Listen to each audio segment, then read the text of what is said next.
who do you need to prove anything to at this point? You've literally been, in the snipers. You've been a Marine officer, an infantry officer. You've been recon twice. Then you went over to the special mission units, and then you don't have to prove anything to anybody. Yeah. And so it's good. I want to talk about all that. I want to get into your military career and stuff. I did listen to one of your other podcasts, and you talked about your father was in the Battle of the Bulge, which was that's pretty intense. Did he ever discuss that with you? Did his service have an effect on you wanting to join the military? Not. I guess in an indirect way it did. I grew up always spending time with him in the outdoors, whether that was fishing or hiking in the woods, hunting. And in my bedroom growing up, believe it or not, we had a gun cabinet. That's where the gun cabinet was kept, in my bedroom. From my earliest childhood memory, I remember the gun cabinet there. And it was treated, I would say, like a toolbox. You just didn't go in. You respected it, and you didn't go in it without permission. And my mother ruled the house with fear. That was kind of her love language, I've told people. And I respected that, the gun cabinet. And inside the gun cabinet was a few of my father's war souvenirs from the war. And at times when we were cleaning the rifles or putting our fishing rods away, I would be interested. A little kid, 6, 7 years old, Dad, what's this? And he would talk about them a little bit. And it always piqued my interest. But he never really talked about it, the war. I'm sure he suffered from his trauma. He had a scrapbook, and I have a scrapbook now of pictures of him from World War II, and there were a lot of photographs from concentration camps. He was involved with liberating some concentration camps. But I don't think he really influenced me in wanting to go in the military. If anything, he was against it. It's interesting. And when I told him I was looking into it, I share the story of how I told my mother first, and she almost broke down in tears. And then she told me to go tell my father. I told him what I was doing, and he just called me a damn stupid kid. Don't go infantry. Don't go infantry. That was his words of advice. And sure enough, I did. I went infantry. That was kind of the advice my dad gave me. He's like, what are you doing? Like when I told him I'm joining the Marines, because he was the Army and then Army Reserves. And he's just like, what are you doing? The Marines are going in first, man. Like, what are you doing? And I'm like, hey, man, somebody's got to do it, right? That's that kind of, military history within your family. I mean, that's just, I don't know how many people appreciate that. You know what I'm saying? I don't. I have my grandfather, my dad's dad was in the Army Air Corps, actually. And then my other grandfather served in the Army. And, I've got photos of them overseas and from back in the day and stuff like that. And those mean a lot to me. But you have photos, you're saying you have photos from like concentration camps and stuff like that. That's like on a whole nother level of like the real deal. I mean, I have his scrapbook. It's not here with me. Otherwise, I'd break it out and share. But yeah, I mean, it was the real deal. Them liberating towns, and he was in the Battle of the Bulge. And yeah, I need to do my homework. I'd like to research a little bit more of that. I have the unit that he was assigned with, and I like to track it. But I know he was in Belgium, France, and Germany. And I do know he also experienced a lot of trauma from what my mom shared with me after he passed away. He passed away relatively young. He was 66 years old. This was after I went to Marine boot camp. I graduated Marine boot camp, and he passed away maybe 6-7 months after I finished boot camp. Oh, it's unfortunate he didn't see like the levels that you reached. No, he did come to my graduation from boot camp, and that was probably the proudest moment, one of the most proudest moments in his life, seeing me graduate Marine boot camp. And yeah, you reflect in life, and you wish you'd asked your parents certain things about what they experienced. They were both raised in the Great Depression. My dad was born in 1923. My mom was born in 1928. My mom was a teenage mother of two kids, and I could just imagine what they went through, the hardship and the challenges and the adversity they faced during those times in the 30s and during the war years. Yeah. What we face these days, and it's all relative. Struggle and suffering, it's all relative, but it was a whole different degree, I believe, back then. Oh, for sure. What we went through. You know, it's interesting. Someone like that lives through that kind of era. My back when I was in high school, my uncle's landlord was someone that lived through that era, and he would pay me to come over and help. Like, he was a woodworker, so I would like shovel sawdust out of his shop, and he also had like a little plot of like garden or whatever, so I'd help him plant plants and stuff like that. I remember going down to his basement one time, and he just had, it was like almost like a hoarder's basement, you know, and they kept like everything, like old butter tubs, like pieces of aluminum foil and stuff like that. And my uncle told me, he's like, dude, they lived during the Great Depression, you know, and like, it's hard to fathom like what they had to endure with almost nothing, and all these things that nowadays we see as disposable and throwaway would have been life-changing materials for them in that period. Right. My parents were the same way. They kept everything.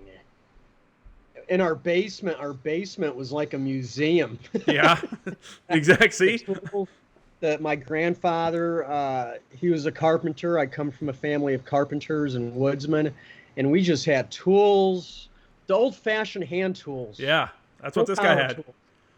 Power tools to my father were weak. We didn't use power tools. That's classic. There was no such thing as air guns. You know, or riding lawnmowers. My father was kind of a little stubborn in his ways, too. My mother would call him a thick Polak. He was Polish, and my mom was German, so there was always that going. That's hilarious. Growing up. With that kind of growing up with parents like that, with the way, you know, that your father, between the Great Depression, World War II, and then whatever else went on through the rest of his life, do you think that kind of upbringing for you, that he, excuse me, let me start over. Do you think everything that he went through and how he took those experiences and was raising you really influenced how the rest of your life was? Because usually parents like that, especially immigrant parents and stuff like that, they're way more strict on their kids because they want them to succeed. They're like, they see the opportunity that's being given. So is that kind of the vibe you had in your household? Absolutely, 100%. I'm writing about that now in a separate writing, and I believe that you're a product of your environment. Mm-hmm. And from the moment I can remember, I just witnessed my parents just working hard. There was no time to mess around. They were not educated people. Mm-hmm. Well, my mom dropped out of school very young, and my father, they were farm hands. Where I grew up in Connecticut, in the Northeast, Connecticut was known for its factories and its farmlands. And my parents they were second generation immigrants, and they just worked. They were farm hands and factory workers. And I just remember them, you know, the Great Depression, they had to survive. It was a survivor's mindset, do or die. And it was work, and you're never idle. You're always producing, you're being industrious, making something happen. So that was ingrained into me instinctively. And my mom, I would remember, she was always the first one up in the house and always the last one in bed at night. Mm-hmm. And I really, my father, by the time I woke up, he was already out of the house. He was already on his way to work. And I'd get home from school, and my sister would be home taking care of me. She was a few years older than me. And he would come home at between 5 and 6, and spend a couple hours reading the newspaper or watching the black and white TV, and then go to bed. Do it all again. but it was all work. It was Yeah. work. And the discipline, they were very strict and they embodied hard work. And they weren't the most communicative people, Mm-hmm. uh, in part because they didn't go to school. They didn't have a higher education. Not that that means anything, but their EQ, their emotional intelligence was zero. Yeah. Well, Empathy, compassion, that was all weakness. who They were needs Eastern compassion? European people, Yeah. and they guarded their feelings in a manner in which, that was, to them that was just weakness. Yeah. No, it's completely different than the people of today.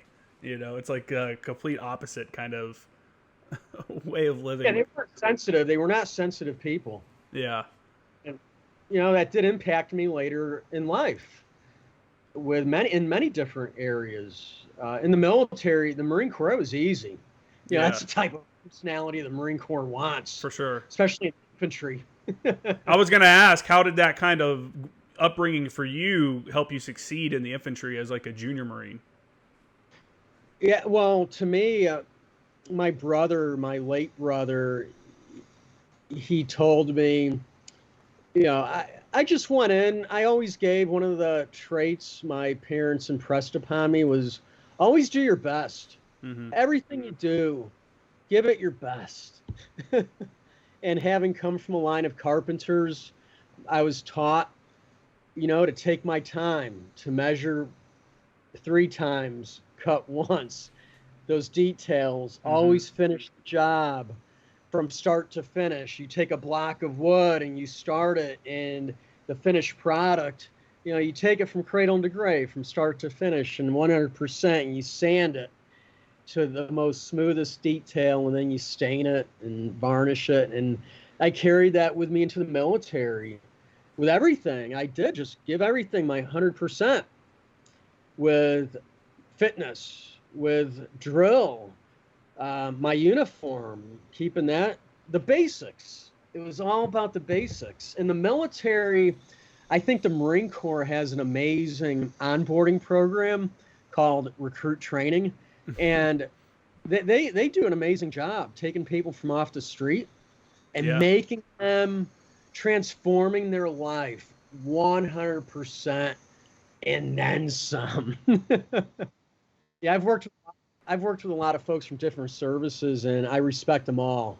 But the Marines, oh my goodness, man, they are fire-breathing crayon eaters, 100%, and then they're believers. I mean, when I got out of boot camp, yeah, I was hardcore, as everybody is. It's like you don't even know how to act almost sometimes because you're just so like rigid. Oh, I yeah. I used to tell a story about how I got out of boot camp and I was watching. I think 9/11 was the movie. It just came out, or September 11th, whatever it was called. It just came out with Nicolas Cage about 9/11, and I was like, "Oh, let's go see it." Me and my buddy, and I just remember there was like a 10-minute period in the movie where I couldn't focus on the movie because my neck was itching, but I would not scratch it. And then I'm like, after like 10 minutes, this is like literally 3 days after leaving boot camp. But after like 10 minutes, I'm like, what the fuck am I doing? Like, what are you? Yeah. I mean, that's as asinine as that sounds. That's how people are when they get out of Marine Corps boot camp. You're just Absolutely. not 100%. Yeah. So So moved. You are just that cyborg soldier. That movie, I think it was Kurt Russell. There was a movie called Soldier. mm-hmm.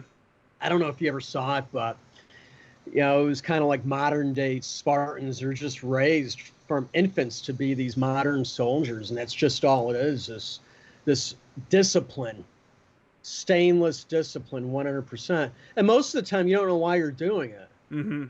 You don't know why you're exhibiting the behavior that you do, that you are, and that's something that's very unique.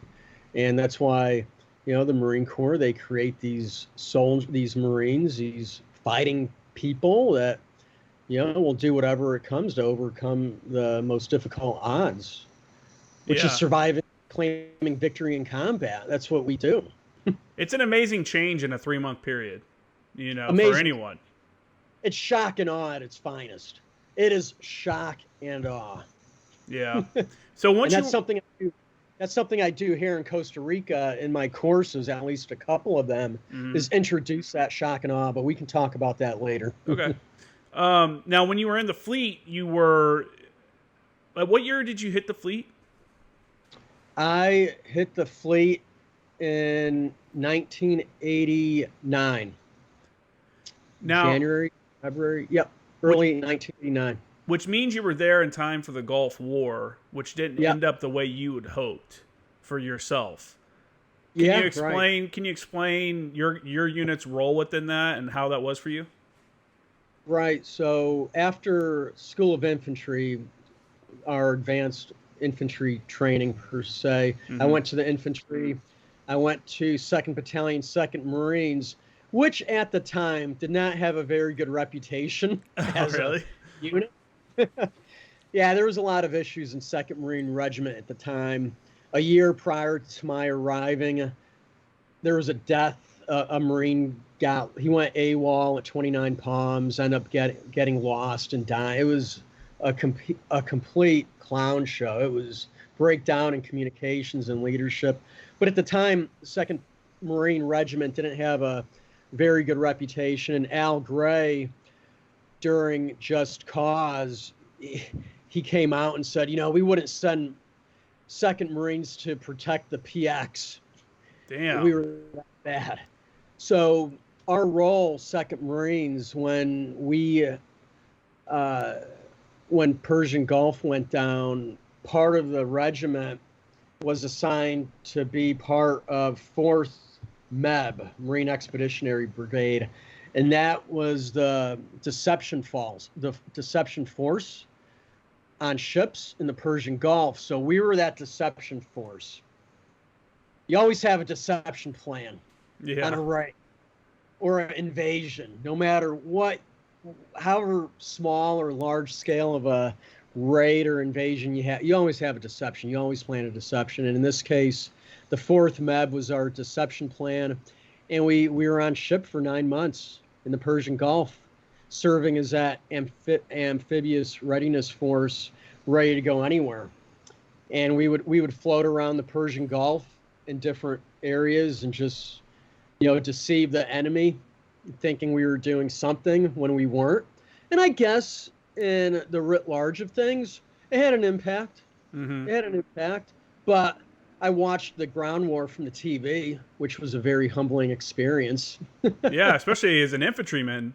All your fellow infantrymen are out there getting it, and you're on a ship, living that ship life. For 19 years old, young, full of piss and vinegar, wanting to go and fight the enemy, and here I am on ship watching it go down on TV. So it was a humbling experience.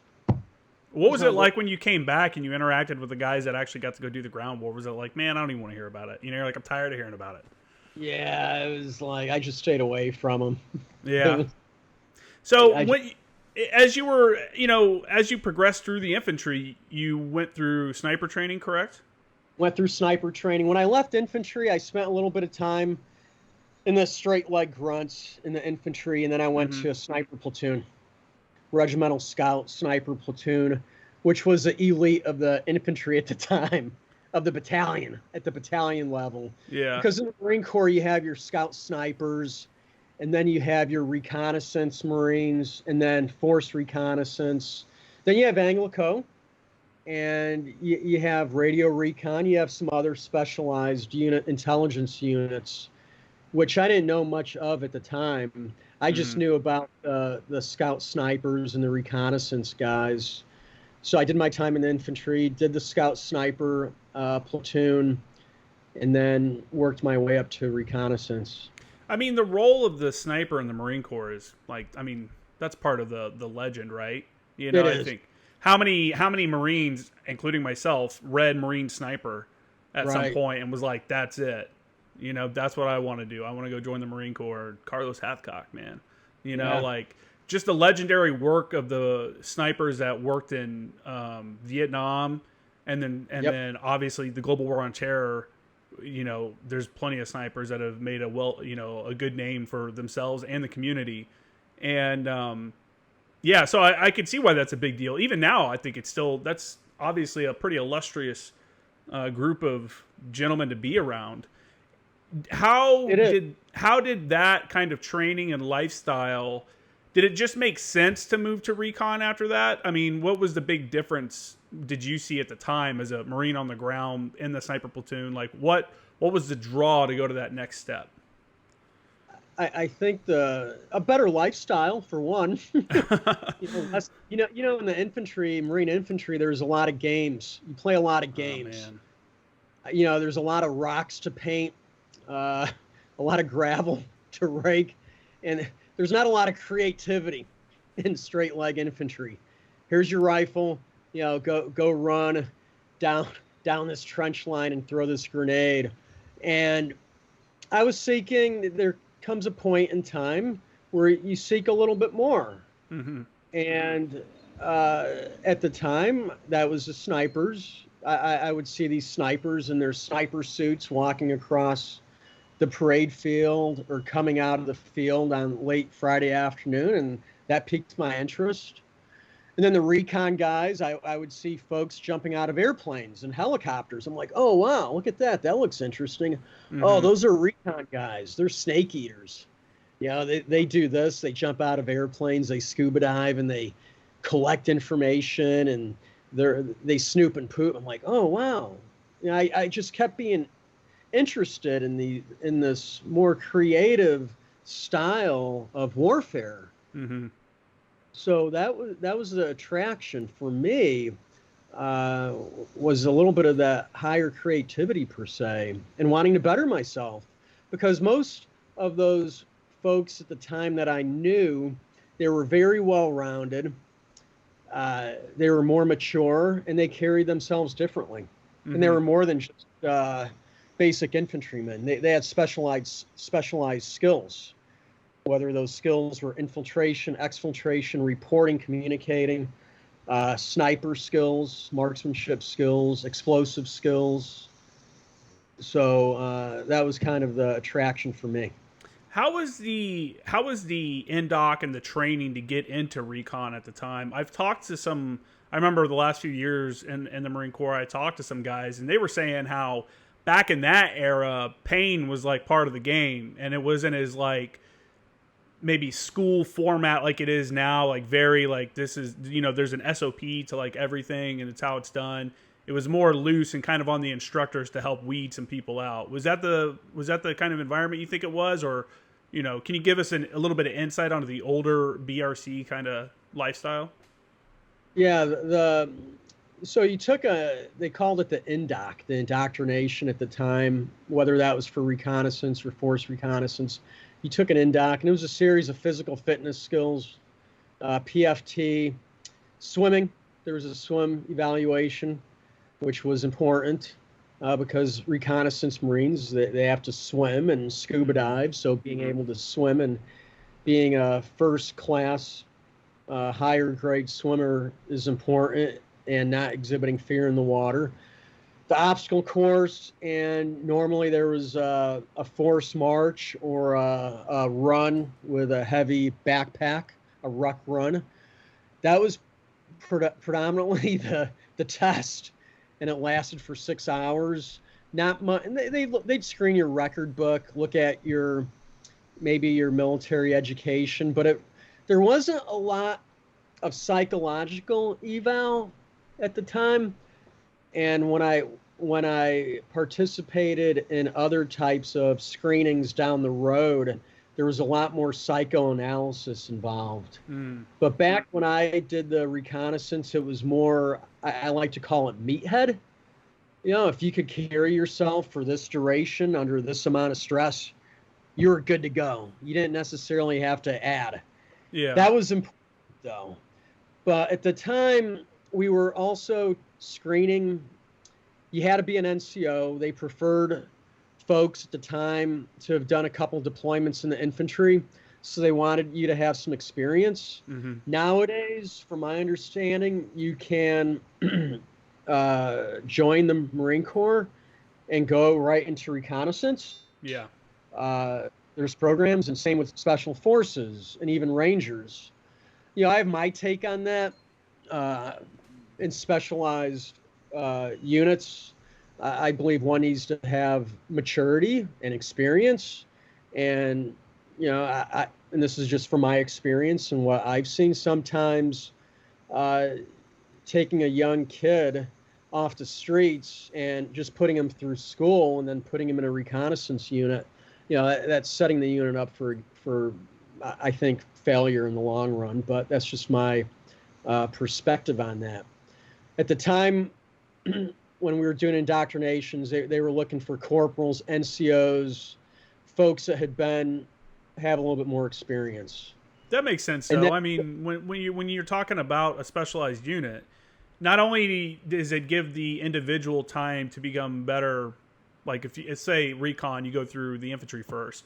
One, you understand patrolling, you understand the basic infantry skills, like the most basic of the skills. Yep. And you also understand military formations and how militaries move. Absolutely. And stuff. So you're just going to be more well-rounded as a reconnaissance Marine. So I understand your frustration. You've mastered the base. You have to master the basics first. And later on in my time in the military, when I in the Marine Corps, and I tell folks, the Marine Corps has done a great service with their reconnaissance units, with the training pipeline, this and that. But I did see a lot of immaturity in some cases, and lack of discipline in some ways, and junior leadership. At the time, at least when I was brought up in the military, we still had a lot of Vietnam era folks in the ranks. I was trained by folks that were in Vietnam, and they placed a great deal of emphasis on the basics and discipline. Field discipline in garrison. You shine your boots. You show up to work with a fresh haircut on Monday. You press your uniform. Yeah, that's what we do. It's part of discipline. And that's just how it is. And I never questioned that. I had platoon sergeants, that were staff sergeants with 17, 18 years in the Marine Corps. And they were very refined, very experienced individuals, and they held us accountable for our actions. And they weren't our fourth team leader. They were the platoon sergeant. They were overall responsible for the morale, welfare, and discipline of the platoon. And they held you accountable. Yeah. That was it. That's what you get when you have leadership that has seen combat, especially if someone that's been in like extended combat or sustained combat. There's a reason why they're saying things. A lot of times there's a lesson learned, they're trying to convey. Are all of them great and useful? Maybe not, but there's still a lot. And to discard somebody that's had some kind of a combat experience would be a bad thing, obviously. In this new world of drone warfare, persistent surveillance, and stuff like that, how does Recon maintain their namesake mission? Yeah. Without slipping into obscurity or something like that, because now a drone with a camera on it has taken over their job. Yeah, very good question. They have to adapt to the ever-changing environment, and be creative. And spent some time. I've been out now for 9 years almost, so I haven't kept up with the changes that are going on. But long gone are the days of, there may still be a time where Marines are going to insert off the coast of somewhere in rubber boats and take the boats doing over the horizon and scuba dive somewhere. There may be a slim chance of that happening. I don't know. But I do know technology and ISR, drones, leave behind devices, the battlefield has changed. And just like business, you need to evolve with the times. And if the world is evolving faster than your business is evolving, guess what? You're going to be filing Chapter 11 pretty fast. Your business is going to go down the sink. And same in the military. And when I was leaving the military, I recall there was still an emphasis on these Vietnam era tactics, and it blew me away. I'm like, oh my goodness, folks, times have changed, man. We need to start incorporating handheld drones, other techniques, other procedures. Mm-hmm. We need to redesign how we do reconnaissance, intelligence, and surveillance.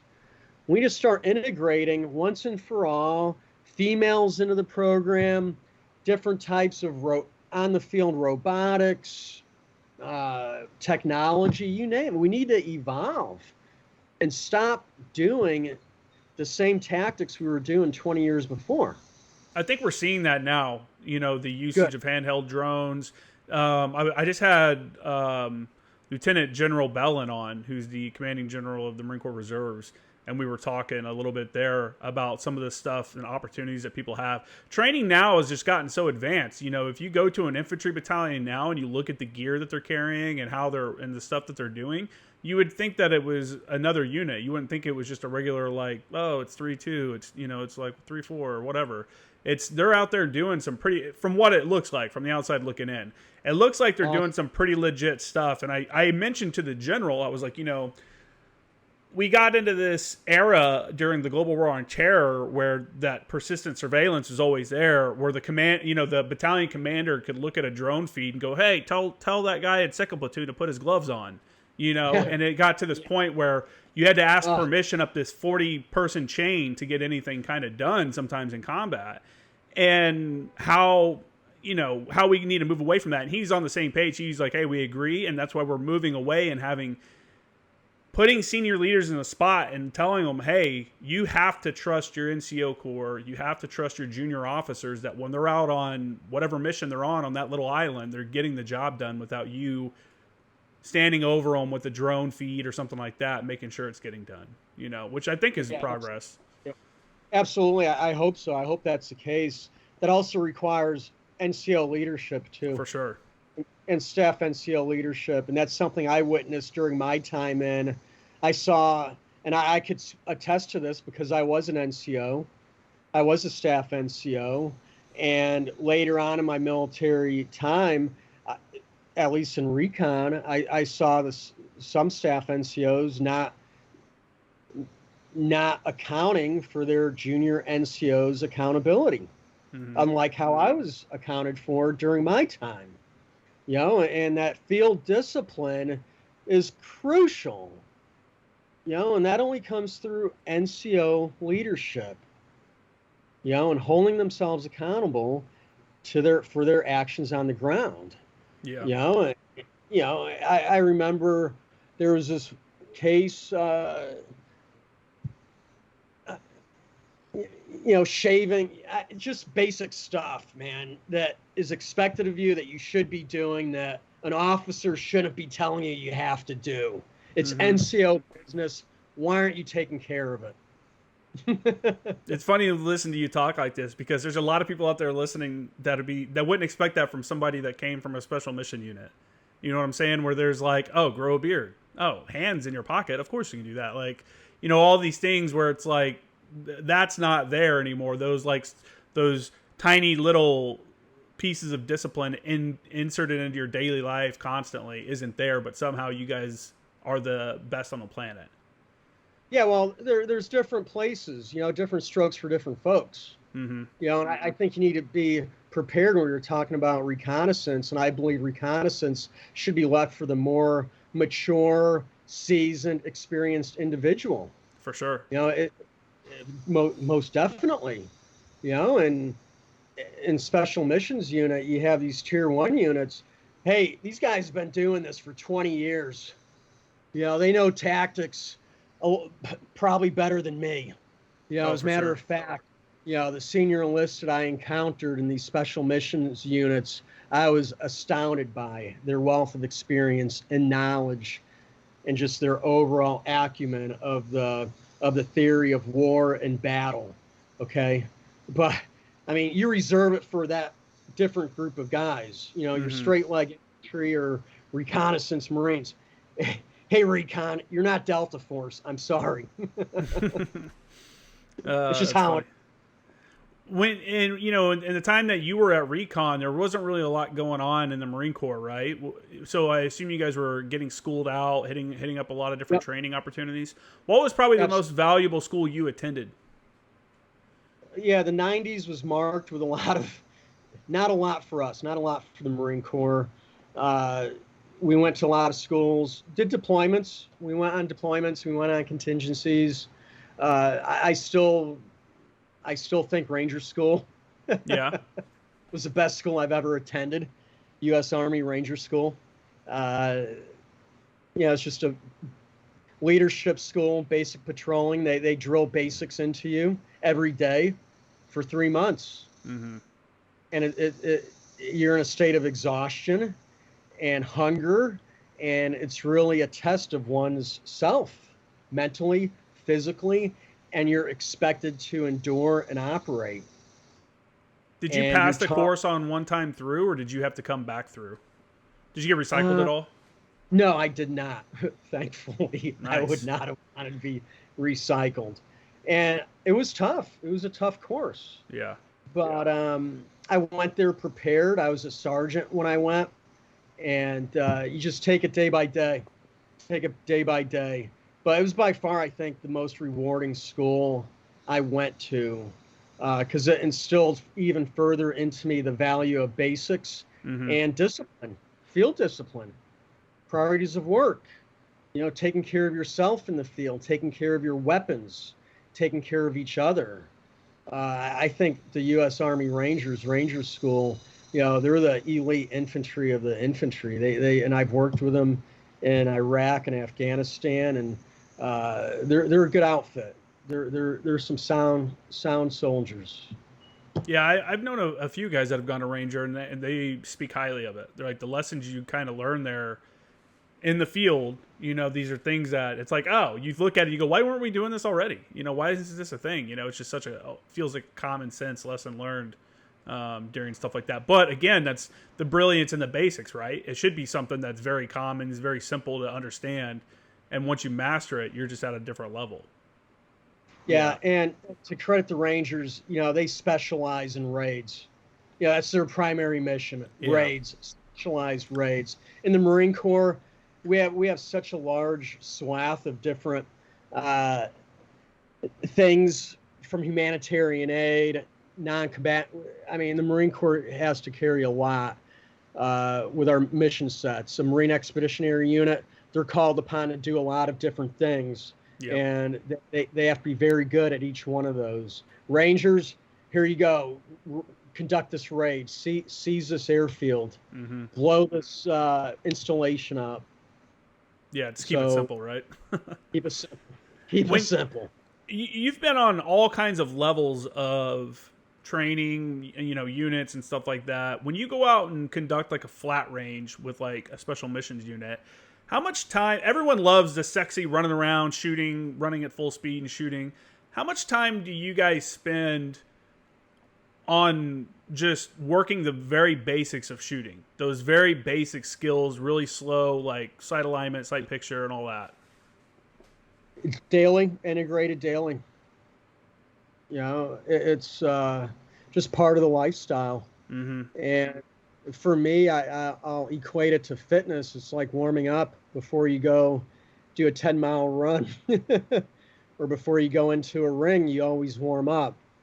I incorporate a lot of yoga into my life these days, into my training, and I do some sort of yoga every day.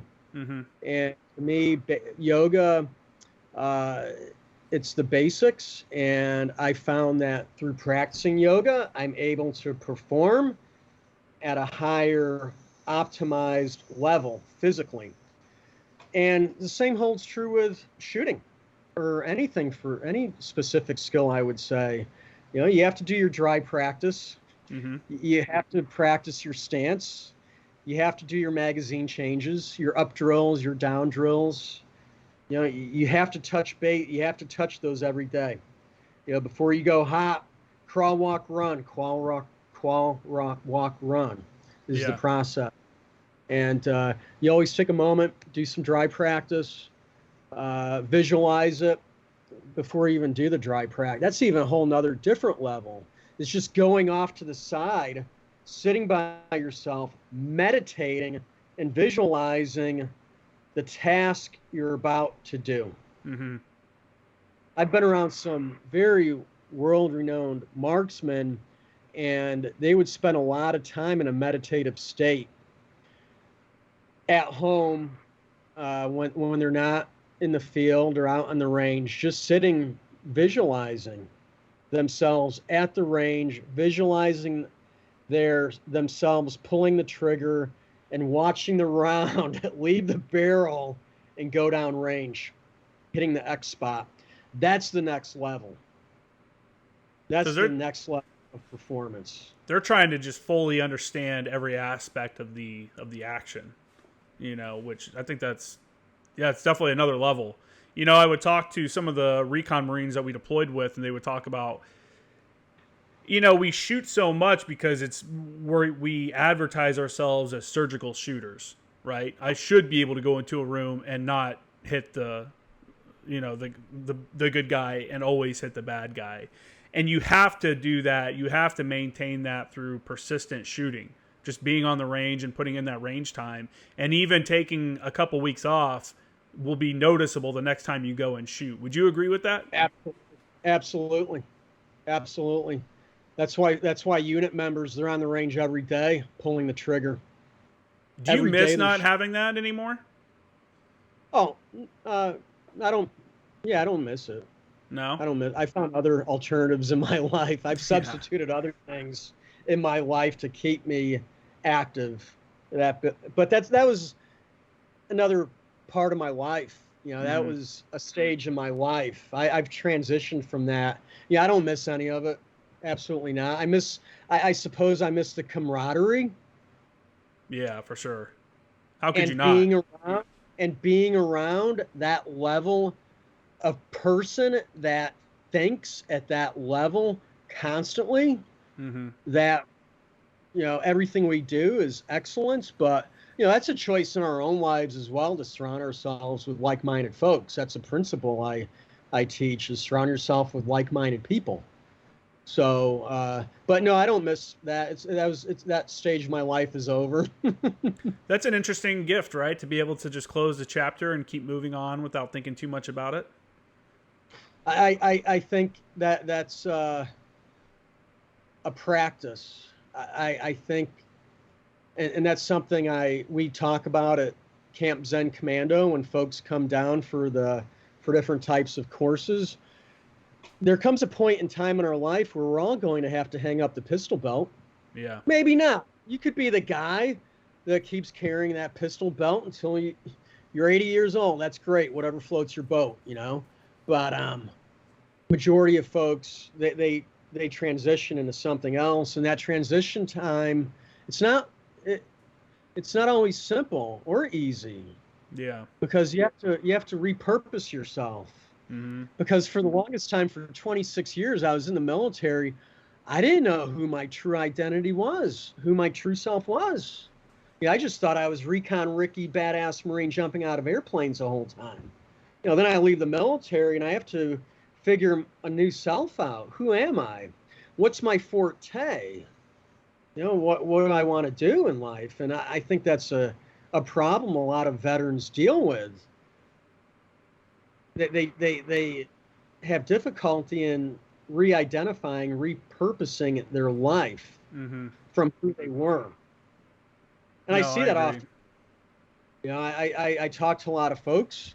I bring veterans down. I speak with veterans on the phone, and they go in a state of depression and alcohol abuse, drug abuse, and they lose themselves. Because that transition is difficult. And detachment is, we get emotionally attached to certain things in life. That we're humans. We get attached to things. We feel a need and a want and a desire to be attached to something. It could be a patch on our shoulder or something on our chest. We get attached to these things, and when they're taken away from us, whoa, that's heavy stuff. But you have to learn to be able and practice. Everything in life is impermanent. That's a basic teaching in philosophy and Eastern practice, that change is inevitable. You can have something this moment and it'd be gone tomorrow. For sure. Yeah, that's 100% true. I think a lot of it is people get out, and I think some people get out and then they finally realize how big the thing that they were a part of really was. You know what I'm saying? Because you're around people for the most part, and if you're in units like what you were in, obviously people that want to be there. You know, that's like, I want to be here. I want to do a good job. I want to do better. If you're in a good platoon or in a good little team that has good personalities and you're all like, it's that whole, it sounds cliche, but it's that steel sharpens steel kind of mentality. Yeah. You know, even around all these awesome people, one of us is the worst, right? At whatever it is we're doing. And you never want to be the guy that's worst. So when you're around a bunch of awesome people and you're trying not to be the worst, you're putting yourself way above like the average person. You know, you're putting out more effort than the average person would for a lot of different tasks. Then you get out and you get out to the real world, and you can, you know, you could probably talk on this too in corporate America and stuff. And it just doesn't feel as serious. Like the stakes aren't there. Like in the military, it feels it's life and death, and I'm depending on you. And this is like, you know, it feels like these actions have meaning. Like we're doing this because of this. And then for me, and maybe it was like this for you, but when you get out and you work in a real job, like a regular civilian job, it's like, man, what am I doing? You know, what am I doing here? I'm improving somebody else's bottom line, I guess, or something. Like, it just doesn't feel like it was as serious or as an important role in my life, you know? Yeah. No, I can relate. And the military, it's a whole different environment. You know, Pete, I think one of the biggest differences between civilian world, corporate, and military is what the underlying motivating factors that drive people. Mm-hmm. In the military, majority of us that sign up, we're all about, you know, God, country, freedom, the United States flag, and leadership. And this is just from my experience, leadership is a little bit different in the military than in the civilian world. For sure. You know, I think leadership in the civilian world is a lot more challenging than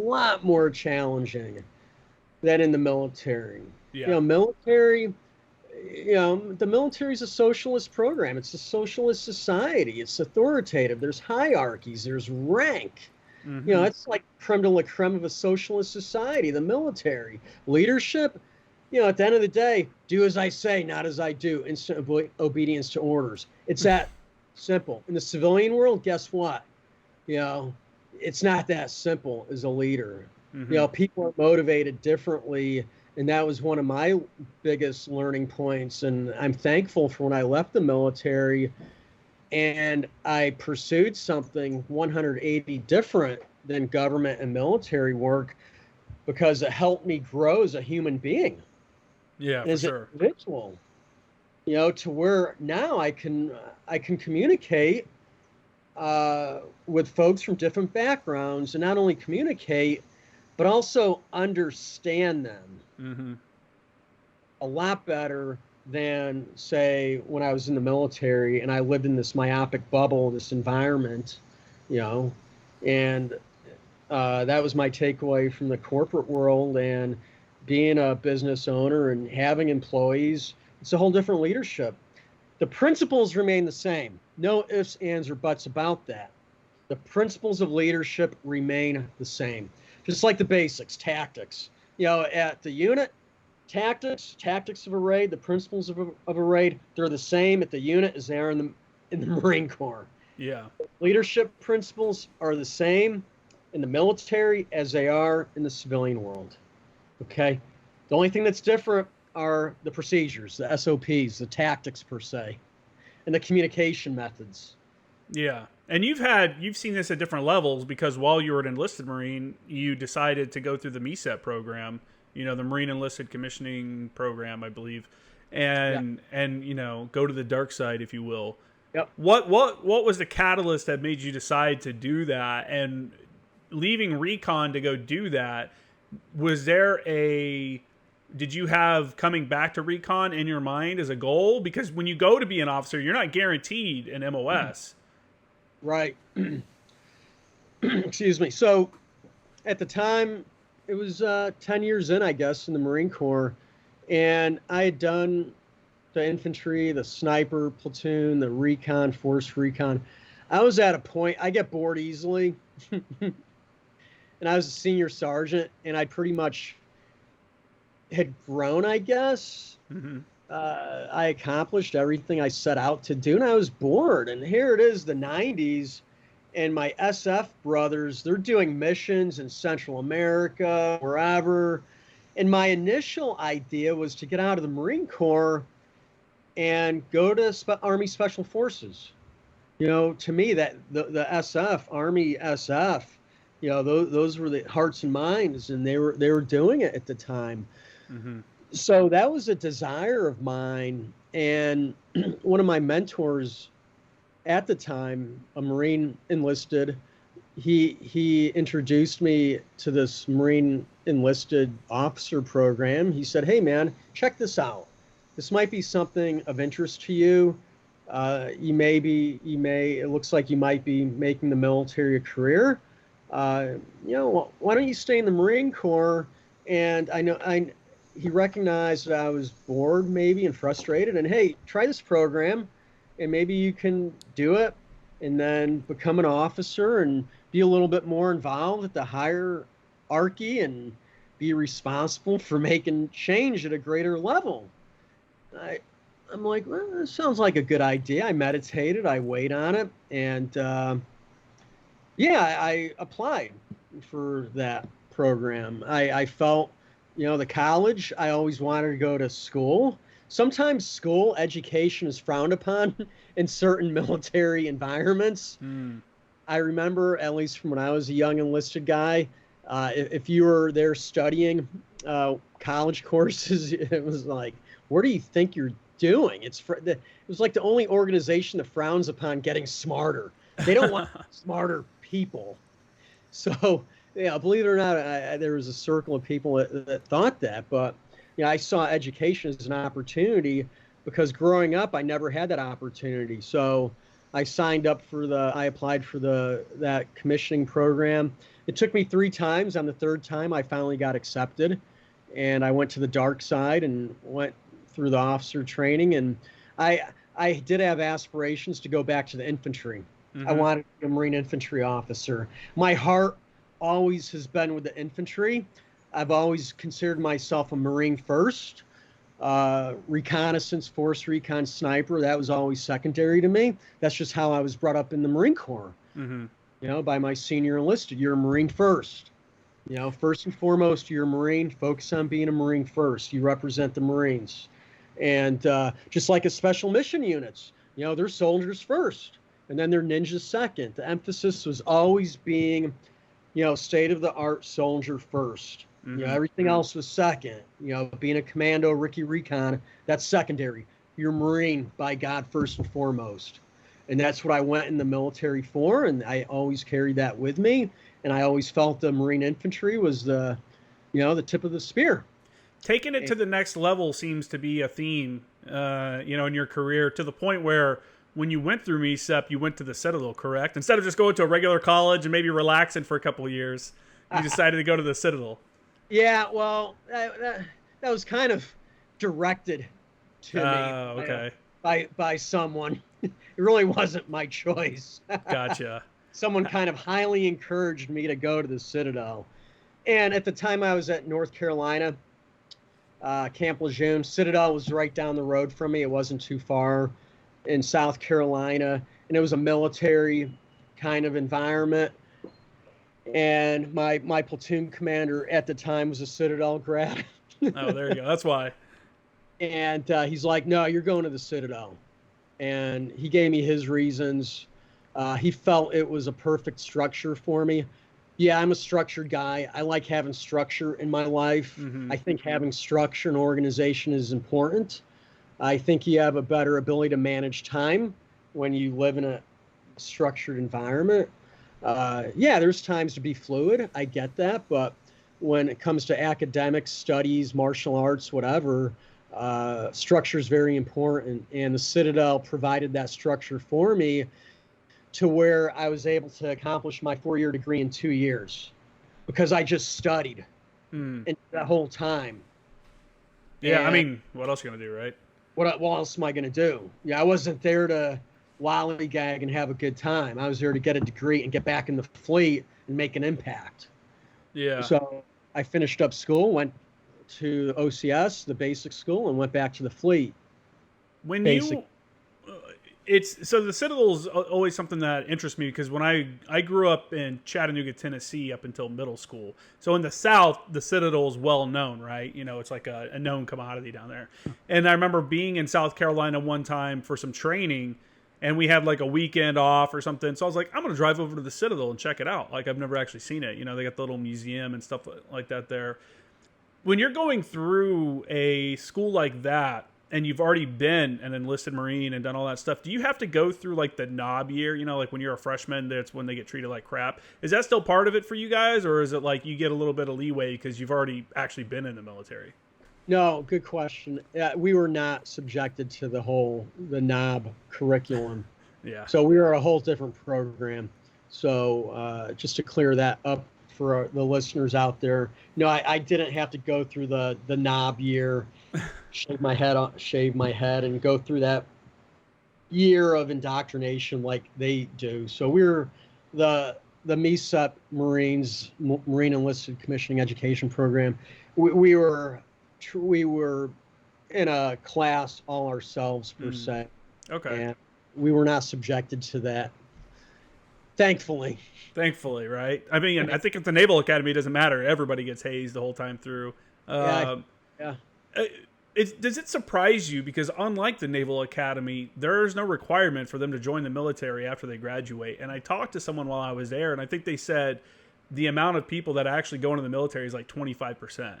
Does that surprise you that a military-focused school like that has such a lower rate? I mean, I would have assumed it would have been like 75%, you know? Yeah, I don't think it's surprising for me. I think after 4 years of them going through all that, they're like, enough. This isn't for me.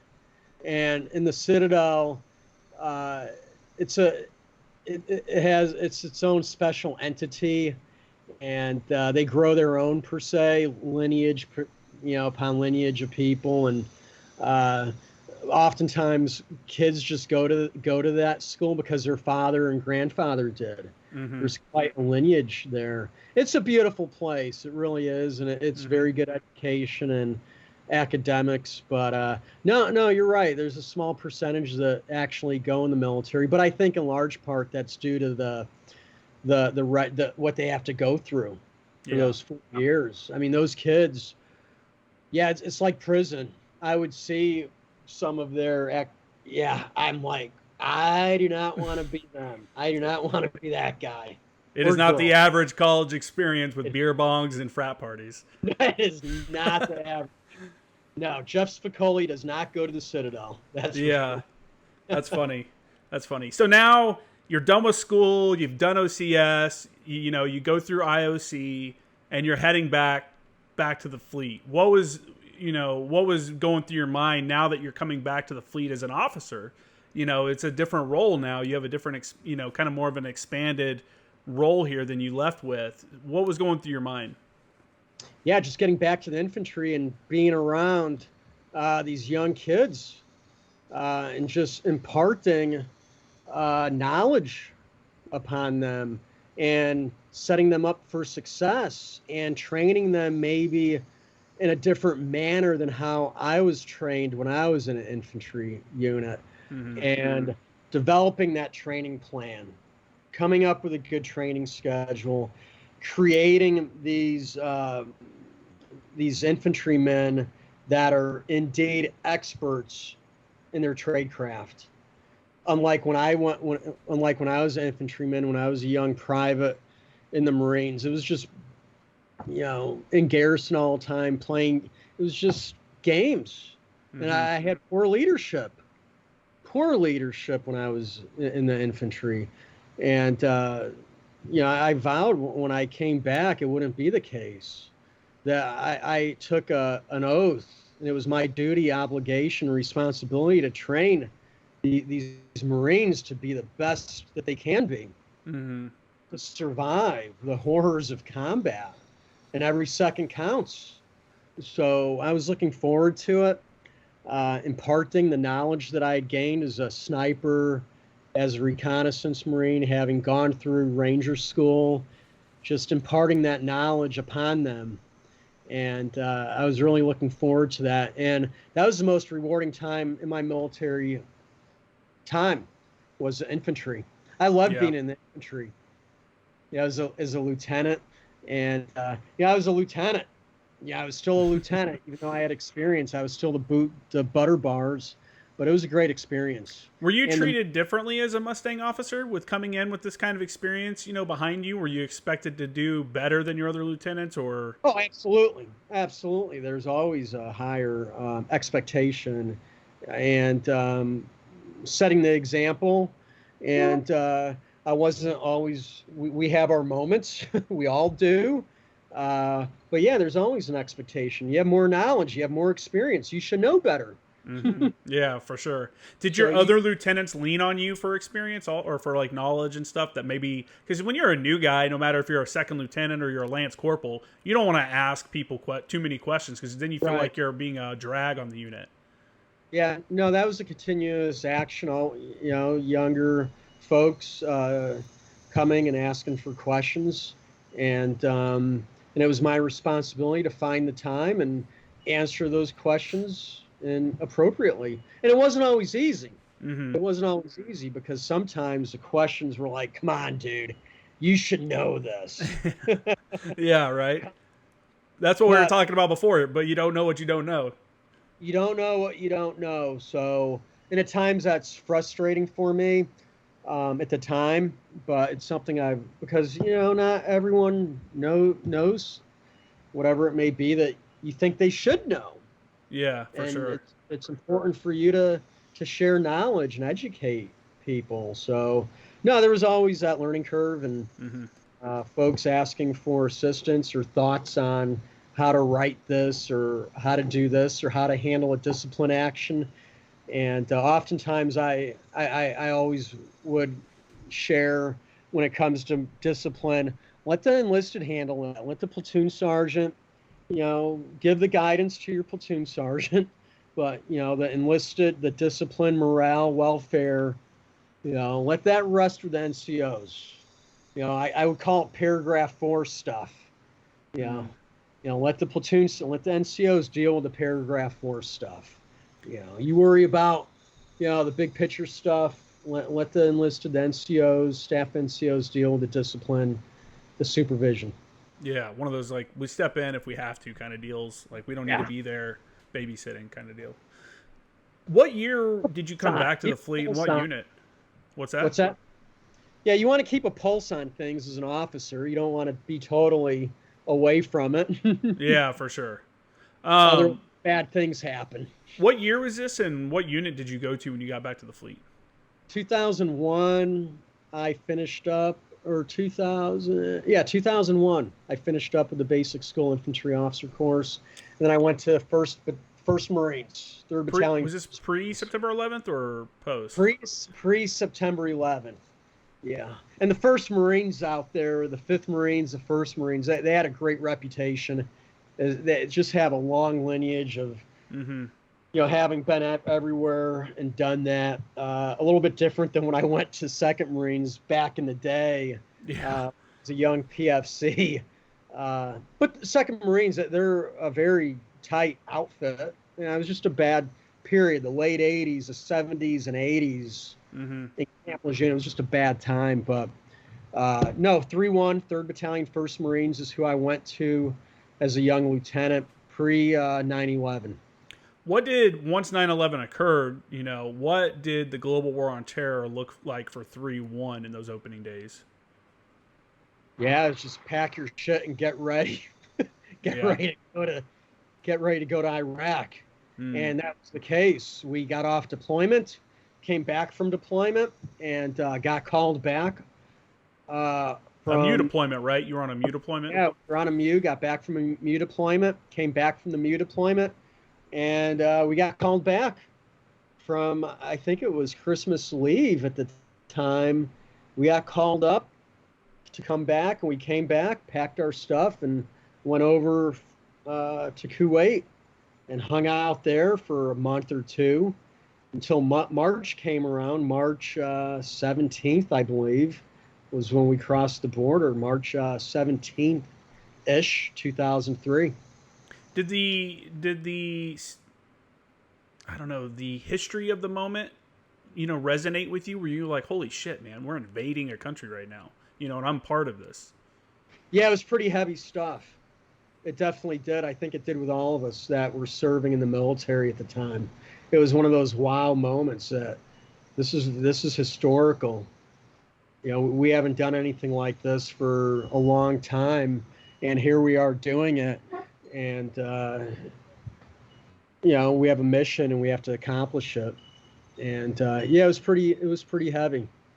How did your guys' invasion look? I'm not sure if I've spoke with anybody from 3-1 that was in the invasion. Yeah, well, our unit 3-1 at the time, First Marines. At the time, my company 3-1 itself, the battalion, we'd been together for maybe a year and a half. Mm-hmm. So we were seasoned for an infantry outfit. We were pretty seasoned. I had grown majority of my platoon from young PFCs, Lance Corporals, to now where they're squad leaders, they're in leadership positions. They're tight. They're a great group of guys, and their tactics. They're some hard chargers, and they were ready. Mm-hmm. The time could not have been better because at the time we'd done a couple deployments. Now we're going in for this for real. I could not have asked for a better group of warfighters, of infantrymen, because we've done the training. Now we're being tested, and we're crossing the border. We were in Amtrak's, armored personnel carriers, and we were in a dispersal area prior. We were there for maybe a month or two, just waiting for that Red Star cluster, that order to be given to cross the border. And we loaded up in Amtrak's, armored personnel carriers, as a battalion, and crossed the border. The berm was breached, and we crossed, and we worked our way up to Baghdad with the rest of the forces. What kind of resistance did you guys see along the way? Sporadic. Yeah. With regards to 3-1, I mean the air campaign, Justin, we did it right, I think, with regards to preparing the battlefield, with regards to air superiority at the time, and the special operation forces that went ahead of us. They prepared. By the time we crossed the border, the battlefield had been prepared for us, rightfully so. And we engaged. There was resistance, but it wasn't really, at least with the unit I was in, like full-fledged hand-to-hand combat. Yeah. Okay. Yeah, no, that makes A lot sense. of that happened after the invasion, I believe, once we started to maintain a presence there. Mm-hmm. When it started to become more enduring, our time in Iraq. There were times when, later on deployments where we would get more into the close-in combat. You look at the Battle of Fallujah, the Battle of Najaf, Ramadi, Mosul. There were definitely some of that in the initial campaign, but with regards to the resistance we encountered as an infantry battalion, yeah, we engaged resistance, but I don't think it was anything like we were expecting it to be.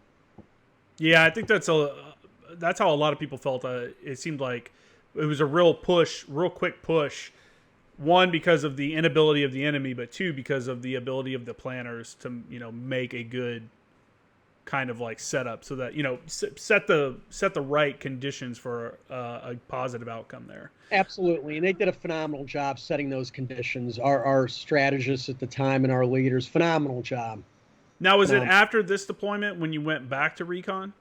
Right. After that deployment, I went back to reconnaissance, force reconnaissance. 2000 doc. I went back. 2003. So yeah, it was another opportunity.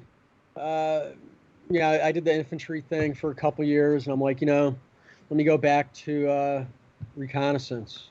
How does So that now? Did that officers don't generally stay in the recon community though, right? Don't they? Isn't that normally like a shorter period, then they rotate them back into infantry battalions in general, or do right, they can they that's stay true. there? No, that was true. You go, you do your stint, and then you go back to wherever it is. I was a different case, mind you. I had Mm-hmm. already done. By this time, I've had 15 years in the Marine Corps. So I went back to force reconnaissance, having already 15 years underneath my belt. So I have maybe 5 years left at most until I made another choice. Yeah, I at the time when I went back to force reconnaissance, I wasn't thinking about getting out of the military, but I'm like, 5 years, 20-year mark, maybe I'll get out. Mm-hmm. So I did go back to force reconnaissance, took the NDOC again, and did a couple tours with First Force Reconnaissance. And then in 2006, that's when MARSOC started to come on board. The Marine Corps stood up the Marine Corps Special Operations Unit. Mm-hmm. And that's when I had an opportunity to screen for Special Missions Unit. Uh, I just saw an invite. I heard about it, and I signed up for it and took the screening. It's pretty awesome, man. I want to before we get into that, I want to come back to your recon stuff first and say, or ask, did you notice a change in the recon community that you left and the one that you came into, because you left in a peace era Marine Corps recon community that's going to schools Right. and doing all this stuff. Now you're coming back, and we've got war going on in Iraq, we got wars going on in Afghanistan, and I would assume, I would hope, some of their training may be starting to shift to facilitate those battles. So did you see a difference when you came back? Absolutely. I saw a huge change from what I had been acquainted with previously in reconnaissance to what I'm experiencing now. We're training, we're working, operating in an entirely different environment. We're operating in a desert environment. Terrain is different. Terrain drives tactics. So it's a whole different tactical game compared to when I was enlisted reconnaissance, when we were focused on those bush skills, still Vietnam style tactics. Now here I am, and we're dealing with a lot more tactics that rely on mobility, different types of insertion, extraction, different types of communication, even different mission sets. Mm-hmm. And gun skills, totally different skill sets. And yeah, I was cognizant of that and aware of that, and I did see a change. And just like I said earlier, you have to adapt to the environment you're in. Now, And go ahead. even with your missions, finding a role, because now we're in an age where we're operating in the desert. We're operating in a different environment. In reconnaissance, getting eyes and ears close to an objective, we have predators now. We have drones. We have ISR. So you need to find a way into the mission. You need to find a way of how to support, Mm-hmm. the Marine Corps as a reconnaissance unit.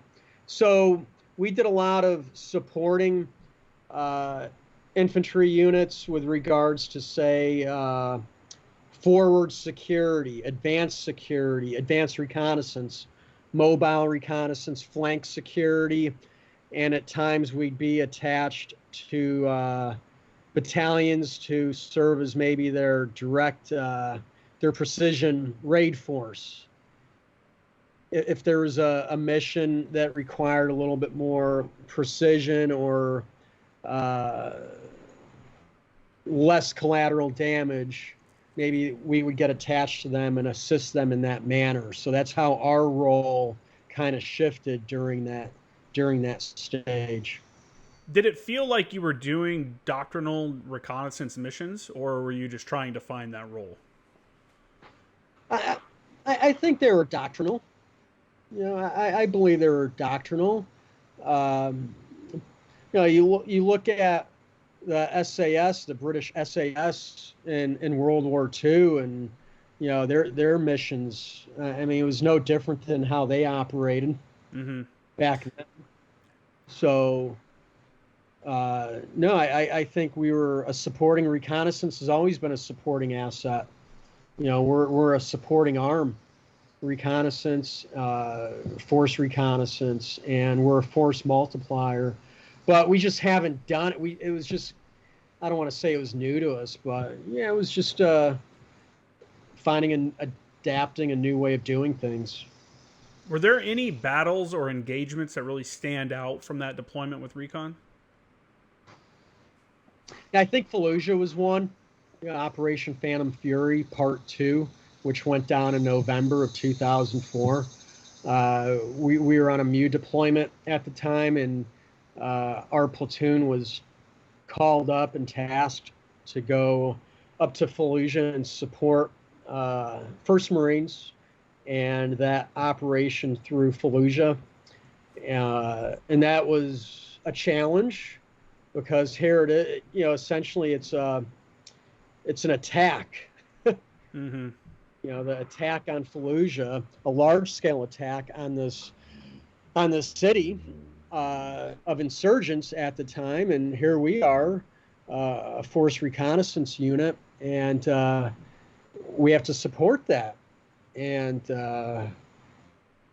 you have to be careful, troop to task. You have to be careful with how you task your troops with their skill sets with something like this, with regards to the different phases of the attack. There's different phases of the attack: the pre-attack, and then the execution, and then the post-attack. So our mission throughout our taskings shifted greatly throughout that attack on Fallujah. Initially, we did a lot of reconnaissance, confirming, up until the time the assault forces attacked, we did a lot of confirming and denying information. That's what we did. Reconnaissance. We go up and we confirm this bridge. Satellite imagery. And so one of the lessons learned is you always vet your information as many times as you can. And there was a lot of imagery being thrown out at the time, a lot of satellite imagery, ISR imagery, but you still need boots on the ground to confirm that. Because how things look in the air, as you know, they look differently on the ground. Yeah, for so sure. That was one of our taskings, was to go out and confirm this imagery. For instance, river crossings or bridges, avenues of approaches, things of that nature. So that was some of the things that our platoon was tasked in doing before the assault commenced. For sure. Yeah, I think something that people that aren't familiar with stuff like that may not consider is like, let's say you're looking at a river and a satellite image, but then you send a guy to actually go out and check out the river and find out it's only 7 inches deep, and it's not this like barrier that's holding someone back or keeping them from being crossed. It's easily crossable. That's how you confirm things like that. Yeah. No, it's And- really. Go ahead. Justin, just one thing with that, with regards to reconnaissance. I do believe reconnaissance, regardless, you need boots on the ground. Even in today's day and age of advanced technology, it's just a layer of vetting the information. You need someone on the ground to confirm that, yes, that target is there. Yeah. So that's for sure. not going to go away. That's not going to go away. So it's just, how do we get that individual there? That's the art. Yeah. That's the science. And that's what ground reconnaissance, human, whatever you want to call it, has to figure out. It'll be interesting to see how they crack that nut, because in a city it may be a little easier because there's people around and stuff. But when you get into more desolate areas, even the Taliban has NVGs and thermal optics now. So, hiding in the dark isn't necessarily an option like it used to be 20 years ago. So yeah, flexing to make that work is definitely key. When you guys were in Fallujah, I imagine your snipers had a lot of work to do, right? Because that seems like there was a lot of sniper work happening, especially in the opening days. Absolutely.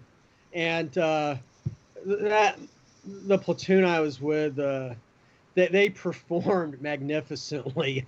I give credit to them because they endured a lot, and majority of those guys in that platoon that I was with, they went from deployment to deployment to deployment, and they'd gone and experienced a lot, and they were called upon to do a lot of things, Mm-hmm. and I demanded a lot upon them in retrospect and reflection, and they performed flawlessly in every aspect of the imagination, and their ability to adapt and just remain fluid to me was mind blowing. And the sniper support, the Overwatch support, and that's what we transitioned it to once the attack commenced. We went from a reconnaissance role into more of an overwatching security role Mm-hmm. on the flanks and as on the point. So we went from supporting with information. Okay, now let's change our role. Let's task the teams out to these different companies, and they'll support them with their more precision shooting skills. And each team, each reconnaissance team, maybe had a multiple precision scoped rifles. So those are force multipliers. For sure. Every Marine in the Marine Corps, the marksmanship program, the Marines have always been riflemen first. Yeah, right. That's what separated us back in the day was our marksmanship skills. You look at Carlos Hathcock, you look at Jeff Cooper, who started Gunsight in Arizona. I mean, we were renowned for our shooting skills. And it goes back to discipline.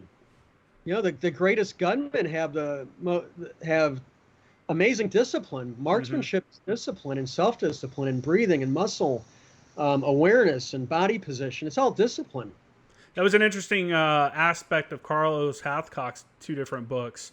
Was he would talk about how he would sit in front of a TV in shooting positions.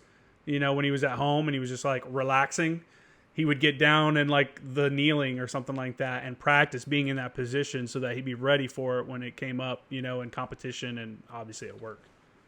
Yeah, it's a mindset. It's initiative-based tactics. It's just how you do. At the unit, one of the differentiators from them and others, they're so intense with rehearsing and room clearing and CQB, and they just do it. It's muscle memory.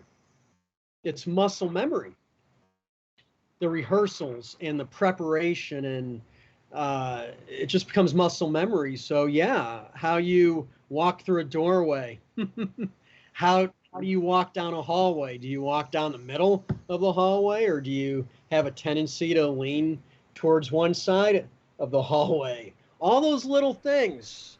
When you're driving down the road, how do you approach an intersection? When you find yourself in traffic, and even living in Costa Rica, I apply these skill sets where I live. I always have an out. When I leave my property, I'm in survival mode. I have a go bag in my vehicle. I have a survival kit on my person. When I'm in traffic, I always leave an out. I'm always, telegraphing the next move. And that's what professionals do. That's what delineates amateurs from pros. Mm-hmm. Well, to get to that level, to be in the major leagues, if you will, what did you take from your previous training with snipers, with reconnaissance, with IOC, infantry officers course? How did all of that come together to make you a better candidate to go over into the unit and to be more successful going through assessment and selection? Good question. I think part of that is basics. Having gone through all those basics of basic training from leadership, from the NCO side of the house, officer side of the house, the experience, the training in the basic skill sets. And also at this point, I had an understanding.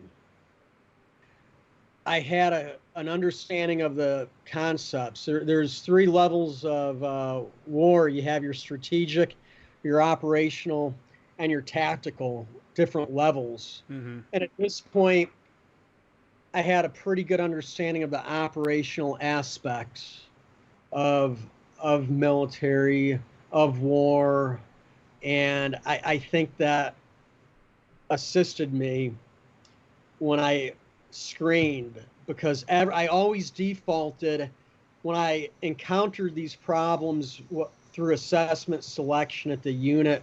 I always defaulted back to the basics. Mm-hmm.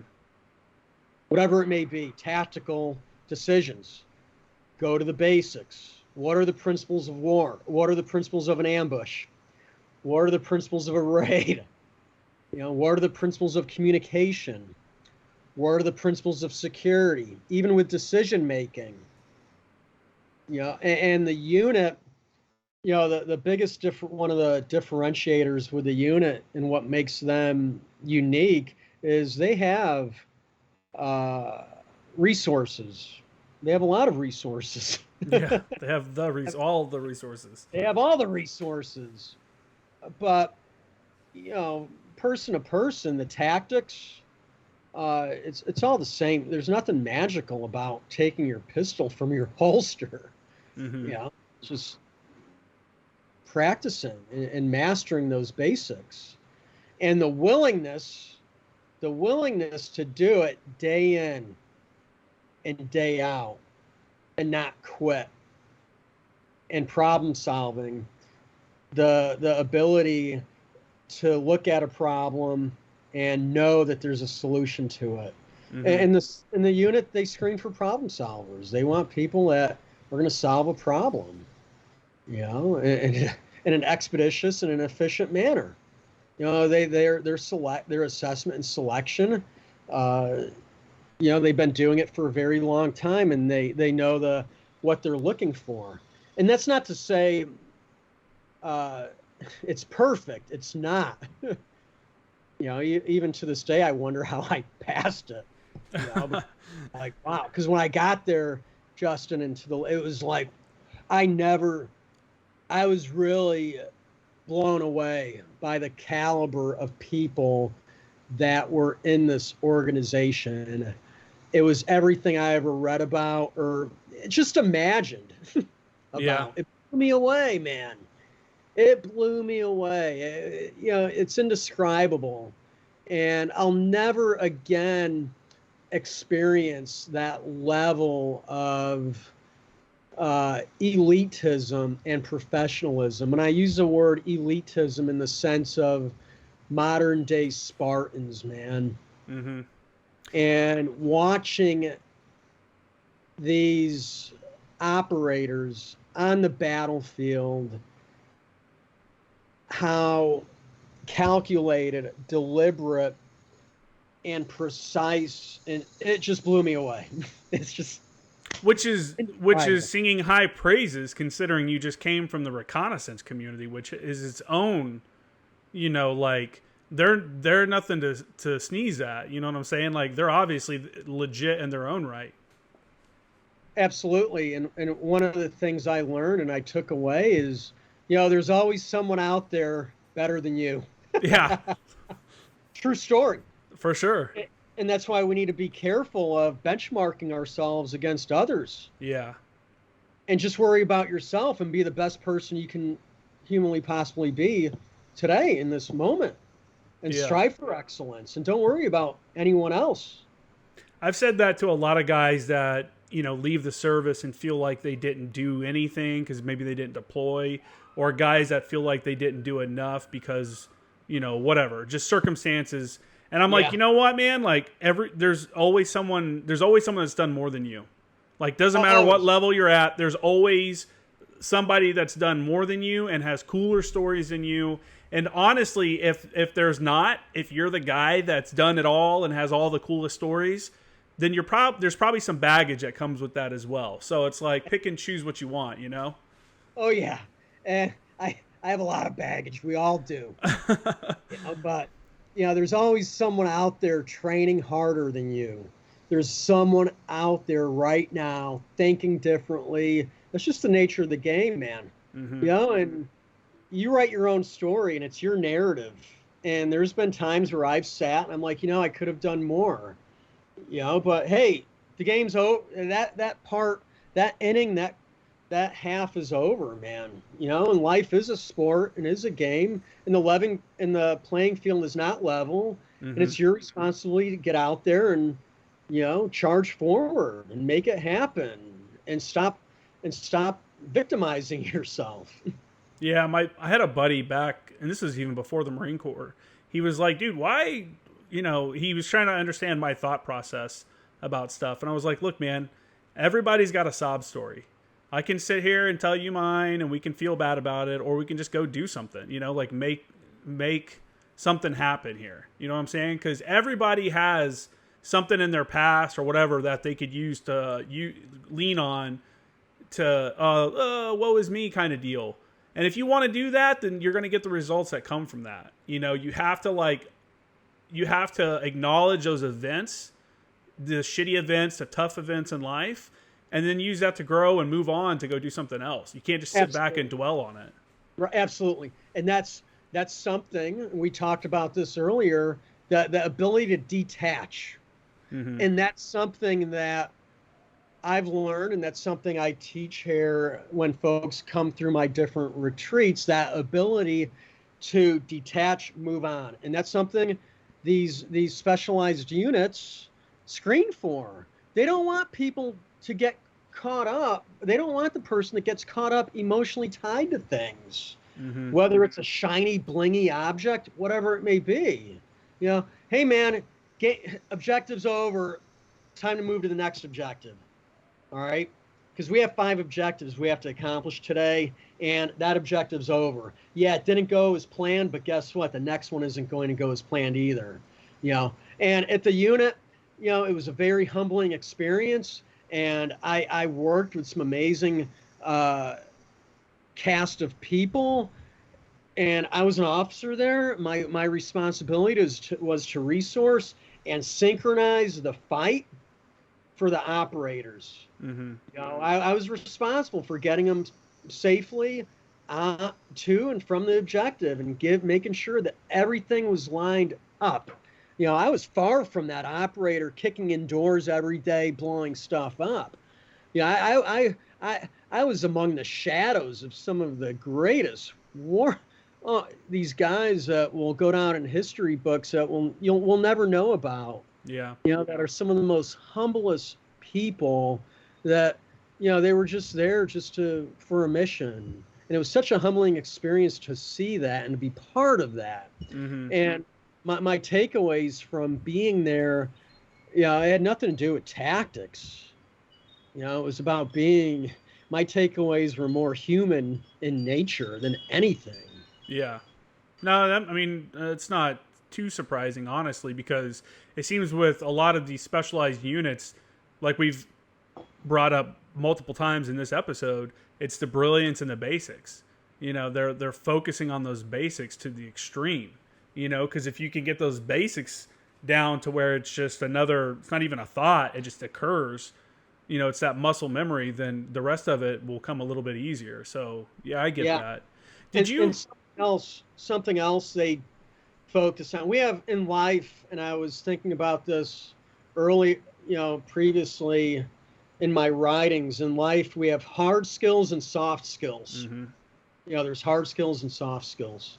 And they do what I found with the higher tier organizations, the higher tier organizations, and this could be military or this could be business, is they're and people, they're very well balanced in hard skills and soft skills. Very well balanced. That's a differentiator too between professionalism and JV. Mm-hmm. Is being able to balance those soft skills. Yeah. And those soft skills are those soft skills that I focus upon now, because I know that those soft skills are those skills that will take you to the next level. For sure. Hard skills, hey, I might hurt some feelings here, but hard skills are they're not hard to acquire. I learned to hammer a nail when I was 4 years old by my father. Mm-hmm. I learned how to shoot a gun when I was 7 years old, a BB gun. And I progressed through my years with gun skills throughout my life, and those hard skills, you practice those long enough, you can master those day in, day out, those skills. Those soft skills aren't always so simple and so easy to grasp. Mm-hmm. And those internal soft skills. Yeah, for sure. Knowing when is enough. Knowing that point when is enough. When we have to scale back a little bit. Mm-hmm. Knowing when to take a security halt. Knowing when to take a pregnant pause, take a breath, focus on something else. Knowing when to incorporate yoga into your fitness program. Knowing when to take some time for yourself and do some breath work. Knowing when to put the gun down and doing some other type of skill set. Those are the soft skills. It sounds like a list of ways of being aware. Just increase your awareness of the world around you. Awareness, absolutely. Situational awareness, right? Mm-hmm. That's a principle of patrolling. That's a principle of life. But how oftentimes do we neglect that? Yeah. We're so caught up in these days with this thing. We're so distracted. We're so confused. There's a disease of misinformation out there, over-information. That's what's biting us in the ass now and confusing us as a society is truth.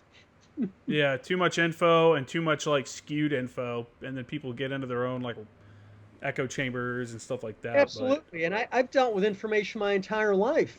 Mm-hmm. Reconnaissance was about gathering information. I'm an information expert. I've been gathering information my entire life. I was called upon, chosen upon to go out and collect information, mm-hmm. upfront and personal, and report on it truthfully. Did you encounter, while you were in the unit, did you encounter any other Marines there? Yes, there's folks from all sorts of different backgrounds and services. Folks that have gotten out of the Navy, and they went in the Army, National Guards. Folks that got out of the Army or got out of the Marines, went into the Army. A lot of older guys in there, but it very, they have an assessment and selection. It goes so many times a year. You apply for it, they check you out. You may get an invite, you may not. You go, you take it. If you pass, then you go through advanced training. How long would you say, and I'm sure it changes from person to person, but from the point where you applied to the point where you were on the first day of your first team, what was that timeline? Was it less than a year? Was it, I would say about 1.5 to 2 years. Yeah. And that's the application, the assessment, selection, training. Questionnaires. They have a pretty in-depth psychoanalysis part of it, rightfully so. And I always felt in the military, in the Marines reconnaissance, I felt that was something we kind of neglected, that psychological evaluation piece. Excuse me. I mean, for me, even in our military, I think we do a poor job with the psychoanalysis part when people join the military. That's why we experience a lot of veterans with issues. They came into the military already dealing with trauma in childhood. We do a poor job, I think, of screening applicants into the military. Well, they're already hurting to get recruitment numbers that they need. You know, that's the catch-22, right? Like, we should increase recruitment. We need more people, but with increased recruitment and looser standards to get the numbers that we need, there's going to be some negative, feedback from that. Especially when you look at the data with mental illness in our society nowadays, it's huge. People dealing with mental illness and broken families. 53% of households in the United States, 53% are single parent led. Okay, and 80% of that number are single moms.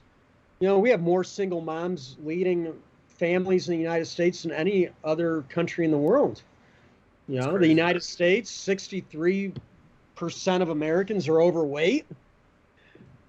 114 million suffer from obesity. There's a lot of mental and physical illness in the United States. Yeah. And we have to screen these people into our military.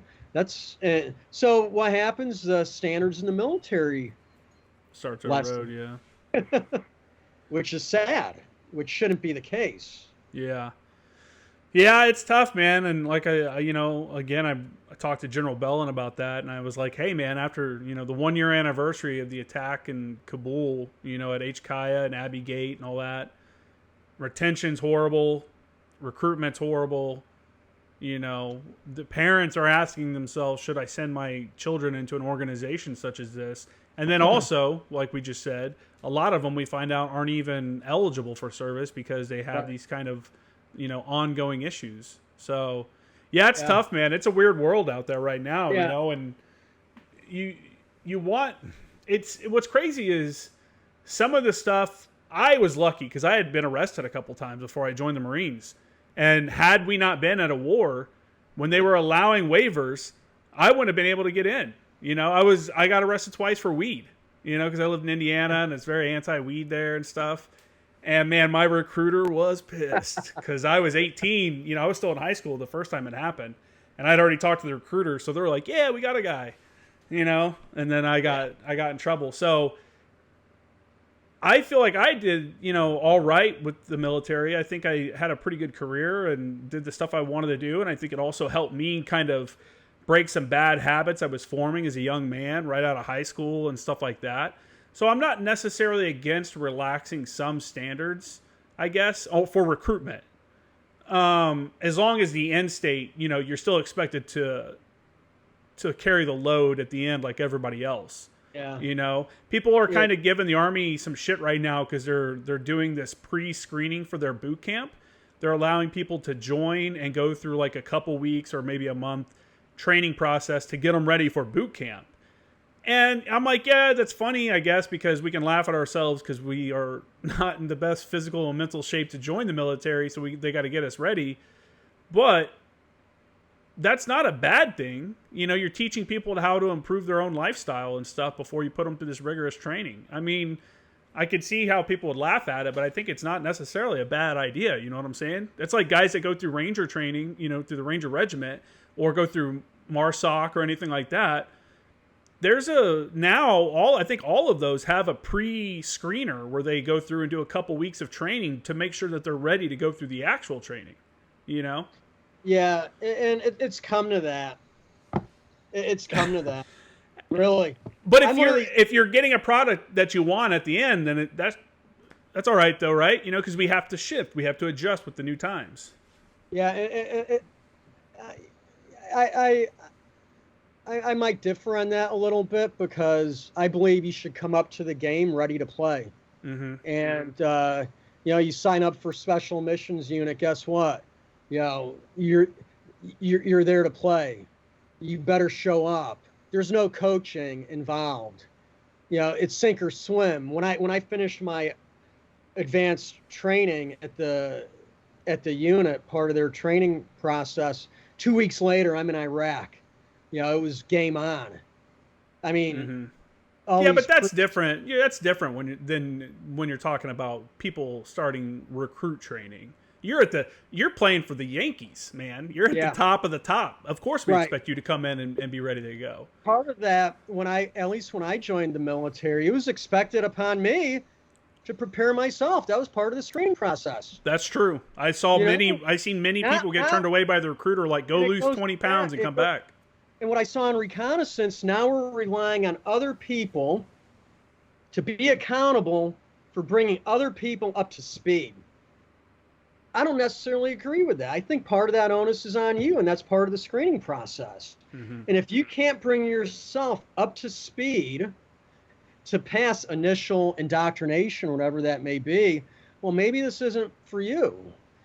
In the civilian world, running a business, when I hire someone as a marketer, day one, guess what? I'm hiring them to be a marketer. I don't have an onboarding program or a screening program or a coaching program to bring them up to speed. Mm-hmm. You know, I'm hiring that person to put out in day one. Yeah. That's the real world. No, I agree. I mean, I understand what you're saying, but it's one of those things where if you're not getting the numbers, like if your end numbers or just aren't there, you got to do something, right? Or Yeah, and I think we need to reevaluate how we are as a military, our structure maybe. And Thomas Barnett, back in 2001, I mean, Thomas Barnett, he was an advisor for the Pentagon, and he put out a TED Talk. This was 20 some odd years ago of how we should restructure the military. And you go back to that TED Talk of Thomas Barnett, I think he's 100% dead on with that. you know, we need to restructure our military. You know, and I'm all about restructuring. That's a tenet, troop to task. You need to reorganize. Look at our Pentagon. How many people sit at the Pentagon? A lot. A lot. Can we not? And we work. How many people worked remotely from the Pentagon during the pandemic? A lot. The bureaucratic system is way bloated. It's a socialist bureaucratic system. You know, we need a whole, and that's part of Marxism and socialism is now we're enabling this personal accountability. And to a point, you know, I'm a capitalist. I'm sorry, man. I believe in natural selection. Yeah. You come to the game ready to fight. You know, when I had a business and I was recruiting people, I would put out, you know, 7 a.m. Show up for Saturday. The interviews go at 7 a.m. on Saturday. I bet people love that. You know, but you know what? The people that showed up, they wanted to be there. Yeah, you're self-selecting when you just don't even show up. Yeah. So, hey, Recon Indoc goes Saturday morning at 8 o'clock. You're there. You know, I prepared for that myself. Mm-hmm. You know, I would go out on my time. Even in the Marine Corps, when I knew I was going to boot camp, the recruiter said, hey, man, this is what you need to do. You know, here's the program. I was delayed entry. You know, we had pool meetings once every month or something. You showed up for the pool meetings, the poolee meetings. Poolees, yeah. I couldn't do a pull-up, man. I was I was a weightlifter in high school. I couldn't run. Yeah, that's how I was too. I was very dense. I was a meathead, Justin. Sure. But the recruiter's like, hey, dude, August 28th, you know, I'm going to be at your front door picking you up, and you better be ready, man. Otherwise, you're going to go to PCP, pork chop platoon, and you don't want to do that. The old PCP. So, yeah, I mean, it is what it is.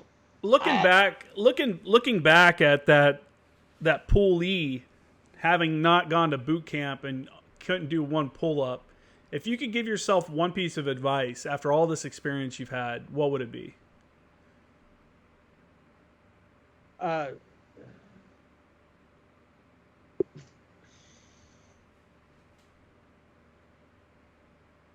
Good question.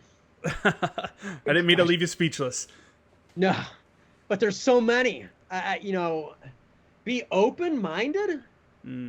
Probably be open.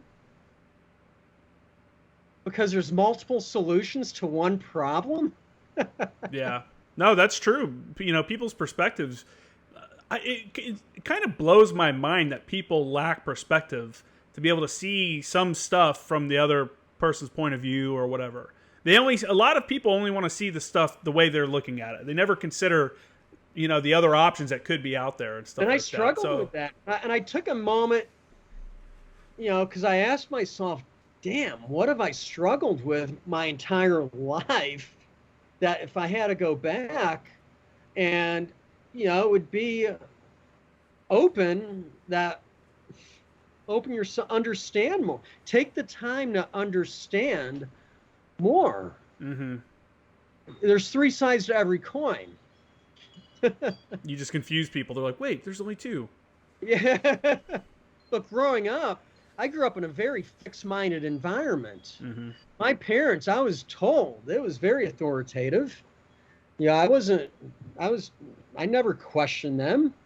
I wasn't encouraged to question things. I was a perfect candidate for the Marines. You know, and I was told, hey, do your fitness this way, work out in this manner. And I didn't know any different. And, you know, and then when you progress and you mature and you learn different ways of doing things, you learn that there's more than one way to do certain things. Mm-hmm. And we all live in our bubble. And I have friends that live in California, and they only know the California way of doing things. Yeah. They've never been to the South. You know, I have friends that have lived in California their entire life. They've never gone out from California. And then within California, you have SoCal, Mm-hmm. you have NorCal. Different vibes, for sure. Different vibes, man. Different vibes. And then you go throughout the world. So, yeah, open yourself up.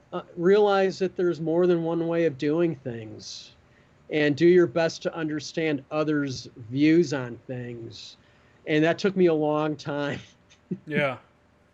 And I'm still working on it. You know, that's what maturity is, though, right? Being able to understand the world around you a little bit better, understand perspectives a little bit better.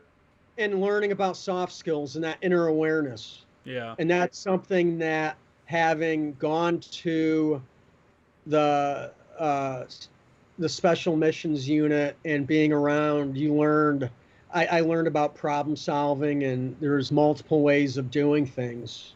Mm-hmm. And, time is of the essence, and you just don't have all the time in the world. Time is our most precious resource, and you know, look at things from as many different angles. Even reconnaissance taught me that, looking at things from different angles.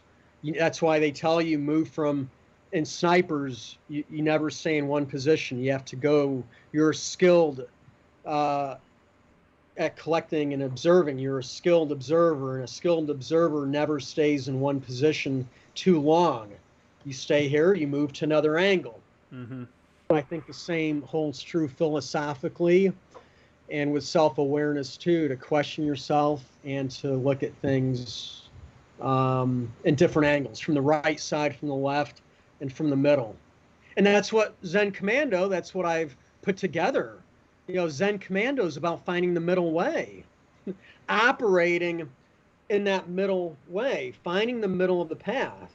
You know, I've done my fair share of hiking and long distance patrols, and life is a long distance patrol. For sure. Combat is no different than hiking the Appalachian Trail. It's the same. The principles remain the same. I'm glad you mentioned that, because I did want to bring that up before we got off here, that you have hiked the Appalachian Trail. And I know you were starting or doing at least part of the Pacific Crest Trail, correct?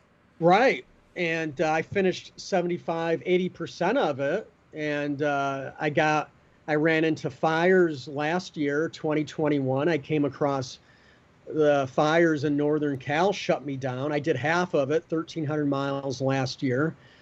I went back to finish it this year, and I did 600 miles, and I came across some other issues.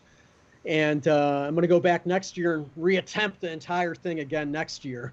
Man, what's your estimated timeline for doing the Pacific Crest Trail? I think 4 to 5 months I can do that. I think it's different. The Appalachian Trail and the Pacific Crest Trail, they have different personalities. For They're sure. totally different. And that's why I love doing, you asked me earlier about, do I miss my days back, whatever I did back in time. I found new things to challenge myself. And that's what we need to continuously do, is challenge ourselves Mm-hmm. personally, to find what works for us. And long distance hiking works for me. I'm jealous, man. I think that's an awesome thing. I remember, again, growing up in Tennessee, I was in Boy Scouts, and we did a part of the Appalachian Trail. And I always thought, I was like, man, people hike this whole thing. That's so crazy, Oh, it's a test, brother. Oh, It's I'm a sure. it's a challenge. It's Delta ANS every day, man. Believe it or not, there comes periods of time where you want to do the QUIT. There's no more times. It tests you. Was there a stretch of the Appalachian Trail that was harder than the rest for you? Oh yeah, yeah. There definitely was, and I think the Whites, New Hampshire was tough. The White Mountains in the Northeast, to me, are some of the most rugged terrain you'll encounter in the lower 48s. New Hampshire's tough, man. Really? New Hampshire's tough. If you can hike New Hampshire, if you can hike the Whites, you can hike anywhere in the world. That's just my humble opinion. I'll take anyone into the Whites any day of the week and just crush them. Mm-hmm. Yeah. It's just up and down. It's in your face. The Whites are in your face. How did that compare to the Sierra Nevadas, though, when you're hiking the Pacific Crest? Yeah, the Sierra Nevadas, I think, the Sierra Nevadas Pacific Crest Trail, a lot of those trails were originally horse trails. People used those for moving horses. Mm. So horses require a certain type of path. There's a lot of switchbacks, long, ever-winding switchbacks in the Sierras. In the Whites in New Hampshire, these trails, you're climbing, man. You're just going straight up. Mm. So elevation changes are much more drastic and intense That's crazy. on the East Coast. That's surprising to hear, because I've done a lot of hiking out here. I've hiked across Zion, which is like 45 miles. I've done some hiking Mount Baldy and stuff here in Southern California. And man, that altitude will get you sometimes. When you get up in the mountains, like obviously Utah wasn't like that, but when you get up in the mountains of like the Sierra Nevadas, 10,000 feet is no joke, Right. No, 10,000 feet, 12,000. But you acclimatize, you work your way up. I think the elements are much more severe on the Appalachian Trail yeah. as well. You're dealing with totally different environment, different climate, Like rain, humidity, Yeah. heat. In southern, you could time it. The Pacific Crest Trail, it rained on me one time Oh, wow. in the 2 months when I did it last year. I had one rain day. One day that was a suck fest. I consider that a suck fest. I was pretty wet, miserable. But one day, other than that, weather was nice. Not a lot of bugs.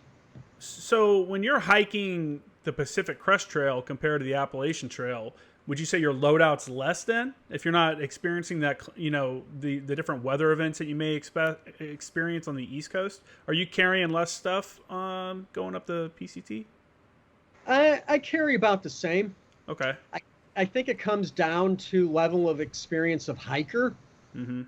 and knowing what your essentials, what you need and what you don't need. Yeah. I've gotten to the point knowing what I need and what I don't need. And that only comes through experience. For sure. I try never to go above 20 pounds in my backpack. Wow. Yeah, I'm an ultralight hiker. I don't carry a lot. I don't go above 20 pounds. Are you one of the guys that jog half the trail? No, but I walk fast. I travel light. I don't like carrying a lot of weight. You don't need to carry a lot. So I assume then you pre-stage stuff, or you have stuff set to be sent to you at certain time phases or whatever? I have done that. Yeah. That helps. But I also, it comes down to reconnaissance. This is going back to the basics, doing your route study. Yeah. Life is a patrol, and you have to do your planning and your map reconnaissance and studying your resupply points along the way. And you're going to come across road intersections that lead to towns, and you need to know where you can where you can get your goods from, For sure. where you can get your supplies from, and something that's on the Appalachian Trail. Those supply points are a lot more readily than the Pacific Crest Trail. Yeah, for sure. So Appalachian Trail, there's always hiker towns. You can always come off trail, hike into town or hitch into town, get your ramen, your oatmeal, your packets of tuna, and Yeah. get back on the trail. And on the Pacific Crest Trail, it requires a little bit more in-depth and intense map reconnaissance and planning. Oh yeah, because you're out in the middle of nowhere in some of these Oh, yeah. mountains. You know, this is real wilderness. People may not realize, but when you get out in some of these mountain areas in California and eastern Nevada and stuff, you're in real wilderness. Oh yeah, I came across a couple pucker Or western Nevada. situations. Yeah, I came across a couple near avalanche situations where I had to backtrack 30 miles. Oh shit. And I almost hypothermia this last time. There are a couple situations where I almost tapped out, where I'm like, oh boy, I had one of those moments where, and I'm alone and unafraid, and I have no comms. I don't have HF comms on my back. I don't have a QRF or a CH-47 standing by where I can just toss up a star cluster and it's coming back to my disposal. No, I'm alone out there, no communications, by myself, and I need to make a smart decision. Do I keep going across this ice field, knowing that there's a high probability it might collapse on me and I can end up 2,000 feet in a never land? Knowing that my objective is 10 miles away on the other side, and I've already gone 50 miles. That's where the ego comes into play. Or do I backtrack 30 miles and go around? Man, that's a tough call. Oh, it's a tough call. And I had to make the call. I backtracked. Knowing that my objective was only 10 miles past this ice field. And there was no way around it, man. I looked at it, I assessed it, and listeners might be saying, well, couldn't you have just gone around it? That's easy to say. It's easier said than done. You gotta be the boots on the ground. And for me, I'm on this peak. It's ugly, man. Weather's unpredictable, and me going around would require equipment that I did not have. For sure. Yeah, people that would ask a question like that have probably never been in the mountains, and the mountains are unforgiving. Mother Nature's unforgiving. It's just gonna let you know where you stand in the world if you try to do something that's outside of your purview. That's Mother Nature. That's why I love living where I do in Costa Rica, because it keeps my head on a swivel. Being aware, situational awareness. You need to be. Complacency kills. That's why I love living where I do. Two more questions about your long distance hiking, and then I'll let you go. What brand and what kind of shoes are you wearing for something like this? Like, because I want to know what you're wearing, because obviously it must work. 2, what kind of pack do you use?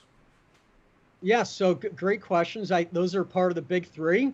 Big 3 being your shoes, your backpack, and your sleeping bag. So those are part of the big 3. And mobility, we know mobility is very important, which is our footwear. And I like Hoka's. Hoka's have a thicker sole. And I just wear running shoes. They're trail shoes. I don't wear your traditional hiking boot. A lot of many listeners might be familiar with different type of assault boots. Solos are popular. Merrells. I just wear. Solomon. I wear trail running shoes, and I wear Hokas, and Hokas have a thicker sole. There's a movement we know. I think it's called the wide toe box, the zero drop shoes, the minimalist shoes. Yeah, I'm a little bit averse to those. I like having something underneath my feet, Mm-hmm. a little bit of cushion Oh, for sure. to compress. You're walking on rugged terrain, man. Anything to preserve my body.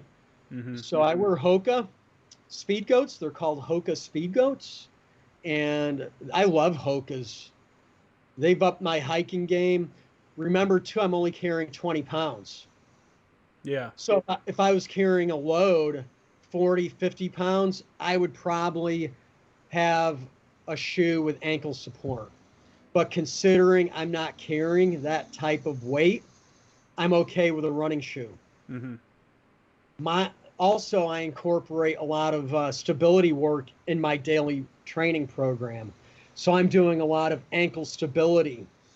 I'm doing a lot of support work for my knees, for my tendons to strengthen those areas. So that will allow me to get away with running shoes.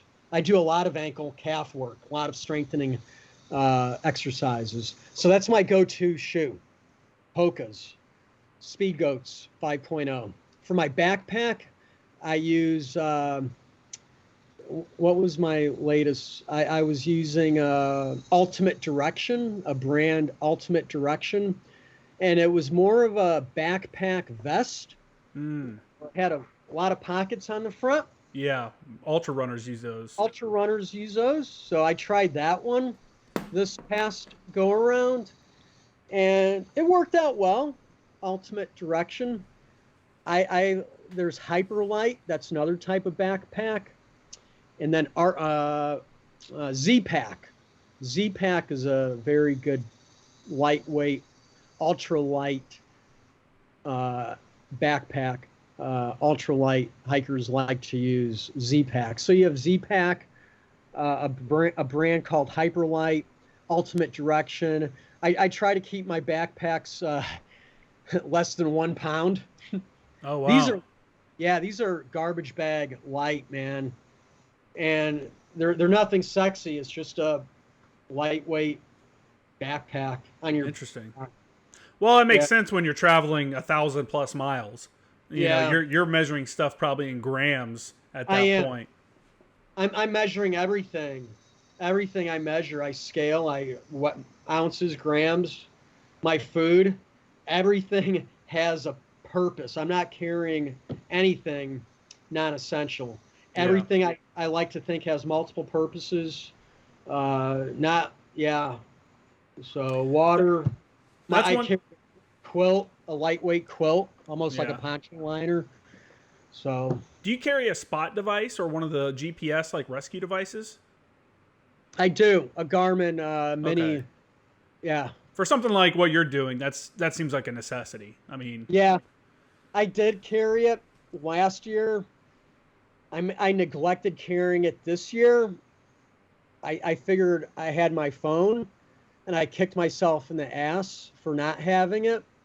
Because when I did come across that avalanche situation, I assessed it, and one of my criteria was if I had that Garmin device, I probably would have went for it. mm, I would have turned it on at the time and crossed that ice field, yeah, but I didn't have it with me. yeah, So, because that's a safety feature.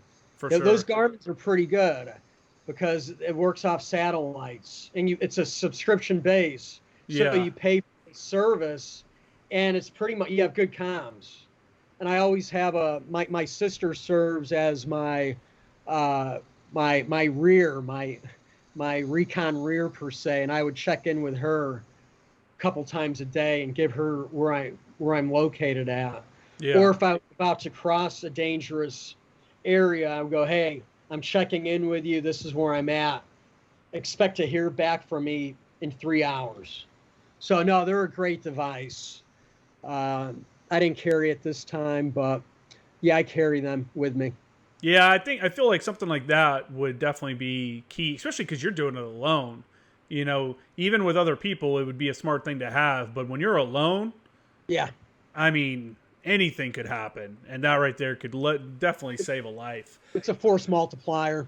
Like I said, I neglected in carrying it this time, uh, for whatever reasons I did, and my after action, I should have carried it. Yeah, I'm I not. mean, I'm not going to go home without it. I'm not going to leave again without it. yeah. Yeah, I use a more traditional pack. I have the Osprey. I can't remember which one it is. It's one of the newer. I got it like probably 4 or 5 years ago.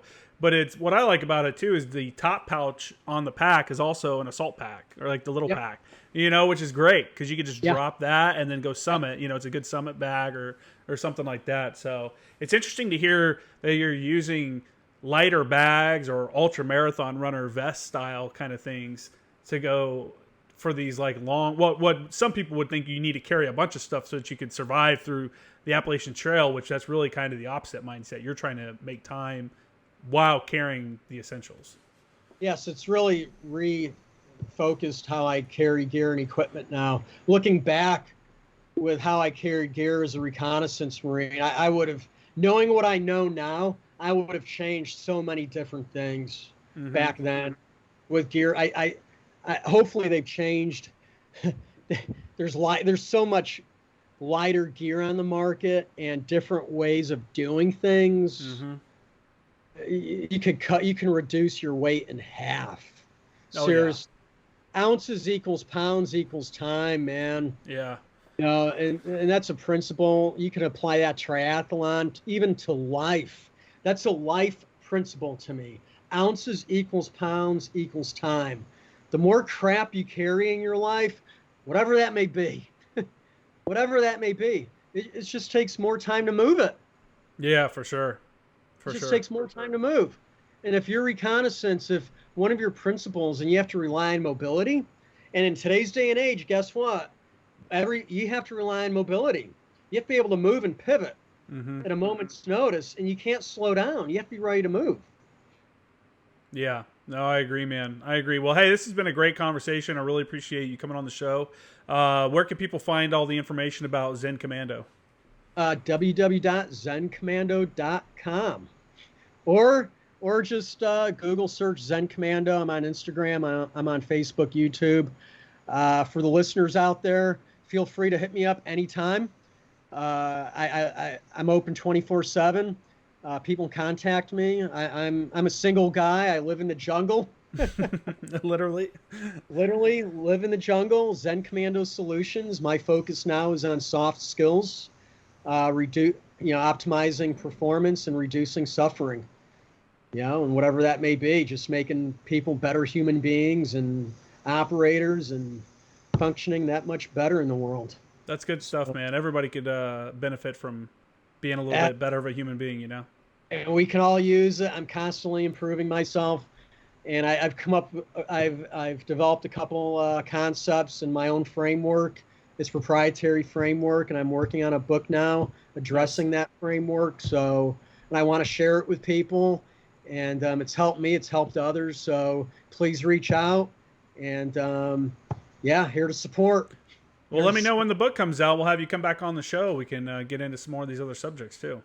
For sure. Thank you so much, Justin, for having me. Definitely, man. Hey, everybody can check out my stuff at Former Action Guys on Instagram, at Former Action News. Check that out. Support the show at patreon.com. Look up Former Action Guys, and you can do that there. And thanks, man. I really appreciate it. Yep, my pleasure, brother.